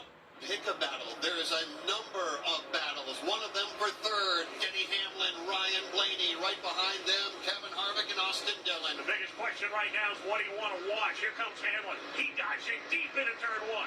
Throws the slide job at Blaney all the way up to the outside wall. Blaney crosses over and comes right back at him. Blaney comes comes right back to the bottom of the racetrack, midway down the back straightaway, side by side for third. That battle for fifth continues to flare up. Harvick will not let it go. He continues to stomp Austin Dillon. Dillon in the middle of the racetrack. Harvick goes downstairs. Harvick gets a great run up off of turn number 4. Pulls even with Austin Dillon. Joey Logano gets a draft, and Logano looks 3 wide. Joey thought about 3 deep. He's right into the fence. Now it's Denny Hamlin. Hamlin hits the wall, and he hits it hard. He has pancaked the entire right side of that machine. As quick as that, Denny Hamlin goes from contender to probably won't finish. And he puts us under the caution flag, Dave, for the 5th time. Denny Hamlin battling up front, battling for the lead, battling for the win. And Dave, going into 1, he stuffed it in the fence. I don't know what happened, Jeff, whether there was a mechanical failure of some type, a tire went down, or he just flat missed his lift point or his turn-in point, but that was not just a little scuff-the-wall deal. He rocked it hard into the safer barrier. There is serious damage on the right-hand side of that Toyota. Yeah, when we watched it on the video that we've got here, it looks like he turned down the corner and just got too loose. Had to make a correction for it. And it looked like it might have been downshifting at that point and got the rear tires by the in-car. Interesting. All right, let's go to Steve Post. Denny Hamlin's on pit road, or at least trying to get there, Steve. Yeah, he's going to the garage area. Denny Hamlin is. Something in the steering broke. Actually, they are going to bring it to the pit stall and limp his way to the pit stall, but something in the steering broke on that car, and they're going to take a look at it and see if it's repairable or if they are done for the day. Well, it gets worse for Denny Hamlin.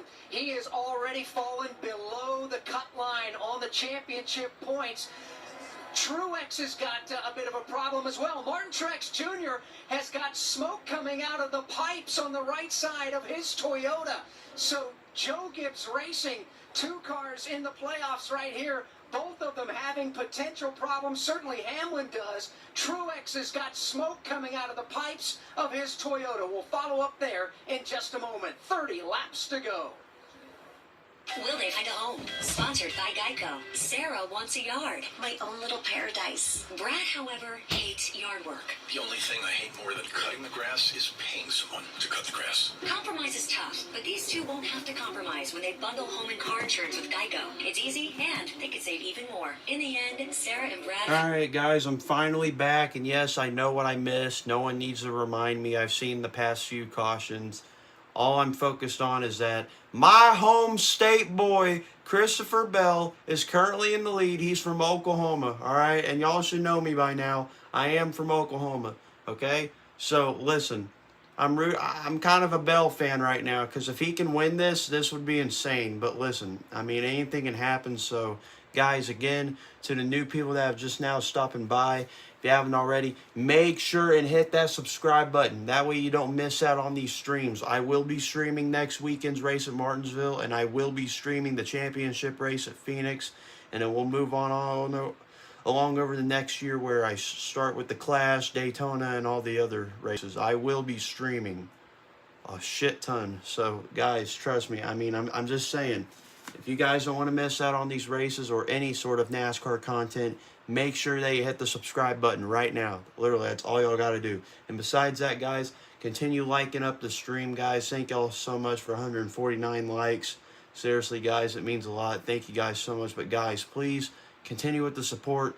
Hit the subscribe button. Seriously, guys, I'm trying to do y'all a favor. Literally, y'all are doing yourselves a favor if y'all hit the subscribe button, because you get to watch these races for free. You don't have to worry about going anywhere else, missing the race. I'm here. I'm here for y'all. So seriously, guys, if you don't want to miss out on these races, make sure that you subscribe. I will be here for y'all. So yeah, guys, but seriously, thank you guys so much for coming in here. So yeah, let's get right back to it. On your ride home, catch NASCAR today to keep up with the latest. Just to think, I'm the Daytona 500 winner. I would have never dreamed it. Every weekday, you'll hear the top news stories in the sport. It's just an opportunity of a lifetime for me that I had to take. Plus insights from your favorite drivers. Can't thank NSG enough and everybody, involved for sticking with me and believing in me. Hit the subscribe button. Today, every weekday, right here. That's all you gotta do is subscribe. That's all. Jeff Gordon wins the Daytona 500. Jeff Gordon Gordon's rise to one of NASCAR's all-time greatest drivers was one like no other. Relive Jeff Gordon's journey to the NASCAR Hall of Fame with the exclusive MRN podcast, Jeff Gordon, A Colorful Career. 93 Cup Series wins, 4 Cup Series championships, and 3 Daytona 500 wins. A career rivaled by few others. Check out MRN's Jeff Gordon, A Colorful Career on podcast platforms and MRN.com.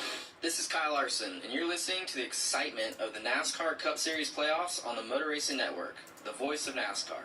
Now back to the race. Pit stops now underway on lap number 239. Kevin Harvick is in. They will go with a 4-tire change. Also right in front of him and already down and away is William Byron. Others on pit road getting service further up. Let's cover the stops in front of Steve Post. Christopher Bell gets 4 tires, Sunoco Racing Fuel. Here's Brad Keselowski, Joey Logano, and the race off from pit road. William Byron looks like he's going to win it. Byron wins the battle off from pit road. Blaney and Bell go out side by side there, and the rest of the cars working their way down off from pit road. Looks like Kevin Harvick might have gone out in the 4th spot, but pit stops here, lap number 239, and everybody... Subscribe. Do it. Just hit the subscribe button. That's all you got to do. You get to watch Hamlin hit the wall and choke. Guys, hit the subscribe button. That way we can watch Denny Hamlin choke next weekend. Just hit the subscribe button. That's all you got to do. Hit it. Hit the damn button. That's all you got to do. Any given lap, something big can happen. Well, how about Christopher Bell giving up 2 spots on pit road? He comes in as the race leader. He comes out behind William Byron and Ryan Blaney. You brought up a good subscribe and hit the like button. Logano right there. Kevin Harvick not out of it. He is in the 4th position. Crew chief, how do you balance all this? I think we all get the fact that the emotions run hot. They run deep. Everybody is passionate. Everybody wants to perform at the absolute 100% level. Impossible to do that over 267 laps. But as a crew chief, whether it's a driver upset, maybe you don't get the pit stop you're looking for, how do you manage all of that? Just get them focused forward. I think that's the biggest thing. And if you're still involved in the race here, you're trying to focus on things that we can take advantage of, things that we can do to make ourselves better. As you look at this, run out, looks like you just got to point out the things we've got to work on to maximize our day going forward. And see where it is. You Christopher Bell, if you're sitting here as Adam Stevens, you made the pass from 3rd to get to the lead. So you've already done it once. Just focus on how you take advantage of the opportunities in front of you and do it again. Well, when you look at how the top 10 runs, it is significant. We'll talk about that here in a moment. First, let's go to Jason Toy. Well, Ross Chastain makes his way out of the care center here. Not where you wanted to finish things off. You had a very fast car, great pit stops today. What happened? Yeah, Mother Chevy just ran out of room. I got 4 wide, and it's one of those things back in the mess, and we cycled ourselves up. Really similar race last year to start a little slower outside the top 10 and then work our way up top 5 there and catch a lucky caution and then be back in the mess. So yeah, just ran out of room, and I don't think anybody's at fault. Just 4 wide coming off turn 2. All right, Ross Chastain, the Sunshine State boy, not going to have the finish he was looking for. I like that. I like that a lot. We're just 4 wide coming off turn number 2. Just another day here at the Homestead Miami Speedway, and it is not over yet. We are down to 25 to go. Next time by, and everything is on the line. Again, if you're just joining us and you're new to the schedule, we'll wrap up here. Move on to Martinsville. After Martinsville, we will know the Championship 4 headed to Phoenix. A big blow a moment ago to 2 Joe Gibbs Racing Toyotas. Including Denny Hamlin, who is now, at the moment, 15 points behind the cut line, and his teammate Martin Truex Jr. with the... All right, I didn't know that happened. What the hell? I didn't know that happened. Fucking Blaney just said, "Fuck you, Larson." Put him right into the fucking barrels. Dude, that shit's funny. I love it. The top 10 here. with 25 laps to go. That means with Kyle Larson, his win last week is going to be in the championship 4. Right now, the race leader is William Byron. If he can win, he'll be in the championship 4. Blaney is plus 14, and Christopher Bell plus... Come on, guys, hit the subscribe button. Are y'all excited or not? I mean, come on, look at this shit. We got 3 potential winners right now. I mean, come on, guys, seriously. Like, all y'all got to do is hit that subscribe button. I mean, come on. Prove to me that you're a NASCAR fan. Prove to me that you love the sport. Hit the button. Hit that subscribe button. But anyways, here we go. A.J. Allmendinger, Ty Gibbs, they come off 4 and see the green flag. Green flag in the air here at my homestead, Miami. Ryan Blaney on the outside. Right behind, it's Harvick and Bell. Nose to nose into turns 1 and 2. Christopher Bell looking 3 wide. Bubba Wallace looking 4 wide. Side by side, Byron and Blaney for the lead. Well, Harvick choked it. Down the back straightaway, Byron's going to run in hard. Come on, Bell! Come on, Bell! 3 wide. He won't get there. It's Blaney down the middle of the track, and William Byron down. Byron's going to try to drift. What's Blaney going to do? Side by side off the corner. Contact at the start-finish line. 24 laps to go. Leads, but here comes Byron. Byron puts the squeeze on him down the front stretch into 1. He will dive bomb to the low line into 1. Slide job across the nose. Blaney tries the crossover. It's not there. It's Oh! What a run by Blaney. The crossover move. He tries to do it. Back to the bottom. Byron still in the lead. Here comes Bell. All that jostling has allowed Christopher Bell to enter the Come on, Bell. Come on. His Toyota to the bottom of the racetrack. He will pull even with Ryan Blaney. Battle for second taking place as they head to turn 1 right behind William Byron. Here comes Bell to the inside. Running right down the middle. Joey Logano is up to 4th. Bubba Wallace is 5th. Bell gets in front of Blaney. Come on, Bell. Get up there. Come on. Do it for the Okies. Come on. Byron is already checked out by 4 car lengths. Christopher Bell has cleared Ryan Blaney. He's cleared Blaney by 1 car length. And then it's Joey Logano into the number 4 spot. He's got a challenge on the back bumper, courtesy of Bubba Wallace. Then you've got Tyler Reddick, Ty Gibbs, Eric Almirola shuffling to 1. Best battle is for the number 4 and 5 position. That's where Joey Logano runs a groove off the bottom. Bubba Wallace all the way up to the fence on turn 2. A trip to Phoenix to run for a title hangs in the balance. You can tell it the way William Byron's driving. You can tell it by the way Bell, Blaney, everybody that is up for contention. Come on, Bell. As hard as they possibly can. 3 playoff drivers at the front of the field, and yes, Mike, they know what is at stake. A win here this afternoon. The race for a championship in 2 weeks. Byron unable to get away. As a matter of fact, Christopher Bell looks like he's closing the gap. Byron goes to the bottom to try and take the air off the nose of the Christopher Bell car. William Byron driving very defensively after this most recent restart. Looks in the rearview mirror. Christopher Bell's laying back there. 3 car lengths behind him. Another 3 back to Blaney. Another 3 to Bubba Wallace, who now has emerged in the top 5. What the hell? Where'd Bubba come from? Drop of the green flag to start the race. Faded has been mid-pack the majority of the middle stages. Suddenly, with 20 laps to go, Dave, Bubba's a player. Been a feast or famine kind of day for Bubba Wallace, but he's back in the buffet right now. He is back to the number 4 spot, trying to catch Ryan Blaney. Everything is settled down at the front of the Come field. on, Bell. The Come cars on. are slowly starting to separate. We're talking about Byron, Bell, Blaney, and Bubba. Here comes Joey Logano, and here comes Tyler Reddick along for the ride. And we are now inside 20 laps remaining, 19 to go at the line. It is a 2 car. Come on, Bell. Get a good run on him. Come on. Between William Byron and Christopher Bell. Battle for the number 5 spot. Tyler Reddick is just taking it away from Joey Logano. Looked like Joey got a little tight coming off turn 4. Had to crack the throttle. That allows Tyler Reddick to bypass him in the highlight. Tyler Reddick will use the outside lane to his advantage to crack his way into the top 5. And by getting that position and making the pass around Joey Logano, he has freed himself up and is pulling away and trying to track down the front 4. Further up, Christopher Bell getting closer to the back bumper of race leader William Byron. It's 3 car lengths, maybe 2 by the time they get to Dave Moody. Willie B's got some company on entrance into turn 1. It's down to just a couple of car lengths. Another 8, maybe 10 back to Ryan Blaney. He's got company coming from Bubba Wallace. Leaders to the back straightaway. C. Bell, second last week. He's second right now. He's closing in on William Byron. They are separated by 2 car lengths. Now 1 car length in turn 4.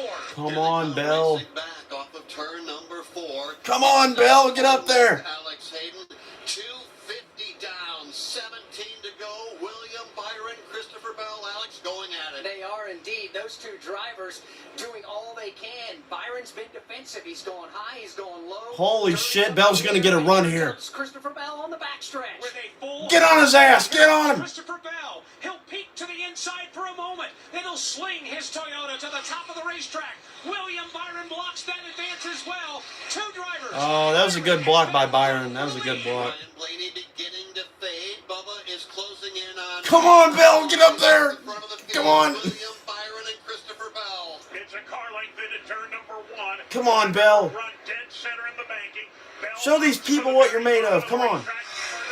Here comes Bubba Wallace. He puts the wheel to the inside of Ryan Blaney. That's the battle for 3rd. Make Oklahoma proud. Come on, Bell. Itself by half the distance to the back straightaway. Ryan Blaney in 3rd. Bubba Wallace in 4th. Tyler. Oh, damn it. In the mix as Bell is looking for the lead. Bell, why you? Oh, God. Oh. Side by side, come off for 4. Coming to the line. Bell takes that lap. Going in turns 1 and 2. Still side by side, battling for the lead. Bell inside, Byron outside. Who's going to get a good run off the corner here? Bell gets it. Bell gets it. Come on, Bell, hold it. Byron's there, right on his back bumper. Here's Byron. He'll angle in higher on the racetrack, while Bell will take the middle lane. As they come rumbling back. All right, run off, run off, run like hell. Get the fuck away from him. 53 it is. Christopher Bell with only 14 laps to go. So while Bell leads, let's hear from his teammate with Jason Toy. The Bell Peppers. Yeah, Bell Peppers. Something broke in the front end. Not really sure. It was something in the steering. Shut up, Hamlin. That's all I know. I'm not sure. What about the pressure going back to a place you love in Martinsville next week? Try to win it like I try to win every week. I don't really, not going to approach any different. Just try to win. Jimmy Hamlin making his way out. Jimmy Hamlin is going to be out of the race. Hamlin will finish today. Come on, Bell. Come on, buddy. Come on, hold it. With engine failure, will finish 29th today. Quick look at the top 10 now. 12 to go. Next time by, it is C. Bell out. Taco Bell. Taco Bell. Taco Bell. William Byron, Ryan Blaney, some 15 back in 3rd. Tyler Reddick, Bubba Wallace go 4-5. AJ Allmendinger right now running into Spam the bells. Ty Gibbs and Joey Logano. Eric Almirola and his teammate Kevin Harvick. That's your top 10, Alex. With 12 laps to go in this one. So Todd Gordon, Christopher Bell, they've got the car where they need it right now. Are they in control of the race, or do you still worry about tires and lap times slowing down? No, I think this is a run that it's short enough. We're not worried about where that goes. Obviously, tire grip does go away. We're starting to see, the 45 of Tyler Reddick and Ryan Blaney are up there ripping the wall. The 2 leaders are not yet. We'll see where that all plays out, but it looks like Christopher Bell's got this in pretty well in control. Well, if you need somebody to rip the wall, Dave, none better than a guy out front. Yeah, no doubt about it, and he's not even doing that, Jeff. He doesn't need to rip the fence. He's got himself plenty of real estate, plenty of safety room. He's running about a groove and a half off the wall in turn 2. He is not putting that Toyota, speaking of Christopher Bell, he's not putting that Toyota in any precarious position. So come by me in 3 and 4, a lane off the wall, and now what? Again, guys, if you haven't already, make sure and hit that subscribe button. That way you don't miss out on these races. Guys, there's over 300 of y'all in here. Come on, guys. Some of you, I know damn well most of y'all aren't subscribed to me. Seriously, just hit the fucking subscribe button. What do I gotta do? What else do I have to fucking tell y'all? Dude, if this doesn't convince y'all enough already, I don't know what does. Guys, it's pretty self-explanatory. Y'all subscribe. Here's what y'all receive. This. You get this back. You get this every weekend. I stream every fucking weekend. I do these races, okay? I stream them to help out people. People that can't get access to cable. People that can't afford it. I mean, I try helping people out. and yet y'all still aren't subbed? I mean, come on. I mean, come on. Really? Y'all are going to use me? Y'all are going to use me like women? Y'all are going to use me like women and hoes? I mean, come on. Like, what the fuck? I thought y'all had better parents. I thought y'all got raised better. I mean, come on. Jesus. Guys, just hit the subscribe button. That's all you got to do. Ryan Blaney. That way you don't miss out on these races. I mean, it's either, you know, you subscribe and watch the races, or you don't, and you probably won't be able to find me again. So, just saying. Enough time because we're down to 8 to go. By the way, hit the like button too. Thank you guys so much for the support. Seriously, it means a lot. Thank you. Back to the corner. YRB is not done yet, and Tyler Reddick may have something to say as well. They are both closing in on the William Byron car. They got to get rid of him in a hurry if they're going to run down the leader. William Byron is losing ground to the race leader. He has fallen back into the clutches of Ryan Blaney. Battle for second. Byron and Blaney, and here comes Tyler Reddick. He's a part of this as well. He's behind this battle for second by 4 car lengths. Here's Ryan Blaney. He'll open up the inside lane off turn number 4 for second place. William Byron tries to fend him off, but Blaney's got a full head of steam. Blaney to the inside now on William Byron. Drives it deep into turn number 1. He'll complete that pass. Byron will make a bit of a try and a crossover, but the speed is just not there. So now Blaney is clear of Byron. He's got a clear shot at the race leader, but he's got about 15 car lengths to make up. Blaney again. He'll take it to the fence in turn 3. 15 car lengths to make up in 6 laps. That is a tall order, but the driver behind the wheel is Ryan Blaney in the Ford Mustang. We're down to 6 to go. We follow Bell back to turn 1. A.J. Allmendinger has taken away the number 5 spot from Bubba Wallace. At the front, it's still Christopher Bell by a healthy margin. Blaney just rips the fence for all he's worth, trying to catch up. Tyler Reddick has gotten by William Byron. Reddick will go to 3rd, and Byron is fading here in the late stages at Homestead. Leaders make their way to the main stretch. Christopher Bell last time by was the fastest car on the racetrack. Blaney will get his rhythm back now that he's free and clear of second. Of the 3rd place driver. New challenger now beginning to catch Ryan Blaney's Tyler Reddick. Reddick is about 5 car lengths back, running right up on the fence. Blaney and Reddick running the exact same groove as they exit turn 2. Ryan Blaney is not catching Christopher Bell, and Bell has not gone to the wall. He's still riding about a lane off the outside safer barrier, while Ryan Blaney just laying that right rear, that Menards Ford up against that seafoam green barrier. 4 to go. Last time by, almost identical lap times for Christopher Bell and Ryan Blaney. The rest of the top 5, Tyler Reddick, William Byron, A.J. Allmendinger now up to 5th. See, Bell will match lap times with Blaney till the bitter end. He's very happy to do it. Running a full groove off the safer barrier to keep that car safe. Lead is still stabilized for Christopher Bell. Ryan Blaney not able to shut it down, not able to gain any ground, but he's given it all she's got. Here's Blaney again in second, with Tyler Reddick behind him by 5 car lengths. 3 laps to go in the Forever 400 presented by Mobile One. Christopher Bell. All right, here we go. His ticket to be a part of the championship 4. Oh my gosh. Turn 1 he comes, and again a full groove, full car width or more off the outside wall. Blaney may have shaved a car length or 2 off the deficit, but he's got to do Yes. He's running out of time. He's definitely running. Come on. Come on, Bell. Hold it off. Do it for the Oklahoma people. Come on. Guys, I'm going to have to show y'all this. Y'all, some of y'all probably seen this already. I have a Christopher Bell helmet signed by him, dude. Come on, Bell. Come on.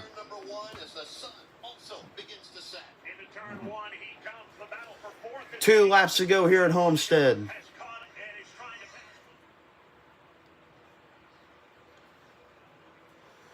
Coming down the back stretch for the second to final time. Entering turns 3 and 4. Here we go. Coming out of turn number 4. Christopher Bell will have 1 more lap left. Can he hold Blaney off? 1 lap to go here at Homestead. Entering turns 1 and 2 for the final time. Christopher Bell still in the lead by 1.7 seconds. Coming off of turn number 2, Bell still in the lead. Now leading by 1.8 seconds. Coming down the backstretch one final time. Now entering turns 3 and 4 for the final time. Christopher Bell from my home state, Oklahoma. Originally born in Norman, Oklahoma. The Oklahoma boy's going to do it. He wins at Homestead. And he will advance to the Final Four. Wow. Yes, let's fucking go. Yes. Christopher Bell, yes. The Oklahoma boy does it. Yes. Oh, that's fucking awesome. Yes, Christopher Bell, baby, from Norman, Oklahoma, baby. He literally was born 20 minutes away from where I live. This is insane, dude. Yes. This is, oh my God. Yes, let's fucking go. Hell yeah.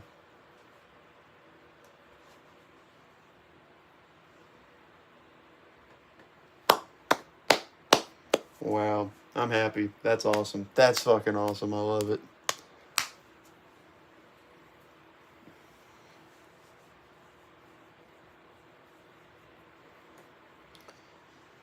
I'm happy. I'm happy. I'm happy. I'm happy with that result. I'm happy with that. Alright, well, I don't know. I think that's going to do it here. Maybe, I don't know. I'll probably let y'all see a little bit of the interview. Sunoco to keep your engine running strong.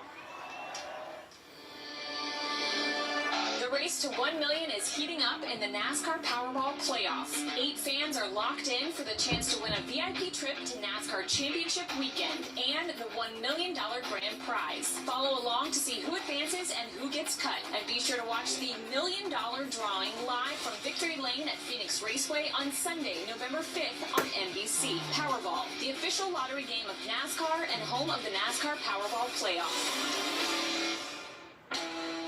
NASCAR's next generation of stars drive in the NASCAR Craftsman Truck Series. And here they come. Zane Smith now will try to advance his way to the lead. Catch the excitement of every race right here. NASCAR has made it official. Zane Smith is a back-to-back winner at the Daytona International Speedway in the opener. On the Motor Racing Network, the voice of NASCAR.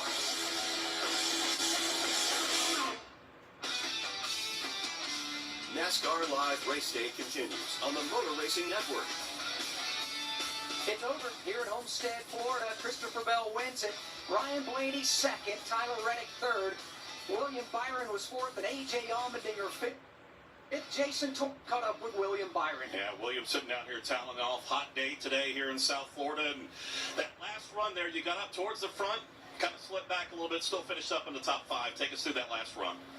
Yeah, we didn't have the turn in our car to go on short runs, so we just struggled there to fire off and was doing all I could to air block and move my line around and try to take his air, but just not enough. I couldn't get through the middle good enough to maintain pace, but our Liberty University Chevrolet was really solid all day. We just needed more there at the end, but good execution, good pit stops, and put ourselves in a position to win, just didn't have the car. Good point stay for William Byron as they go on to Martinsville. Steve Post? As Steve Post makes his way out there, let's go down to Ruoff Mortgage, Victory Lane. Yes, indeed. Christopher Bell down here, celebrating with the checkered flag. Christopher, describe the last 30, 35 laps of that race. That was a big one, Steve.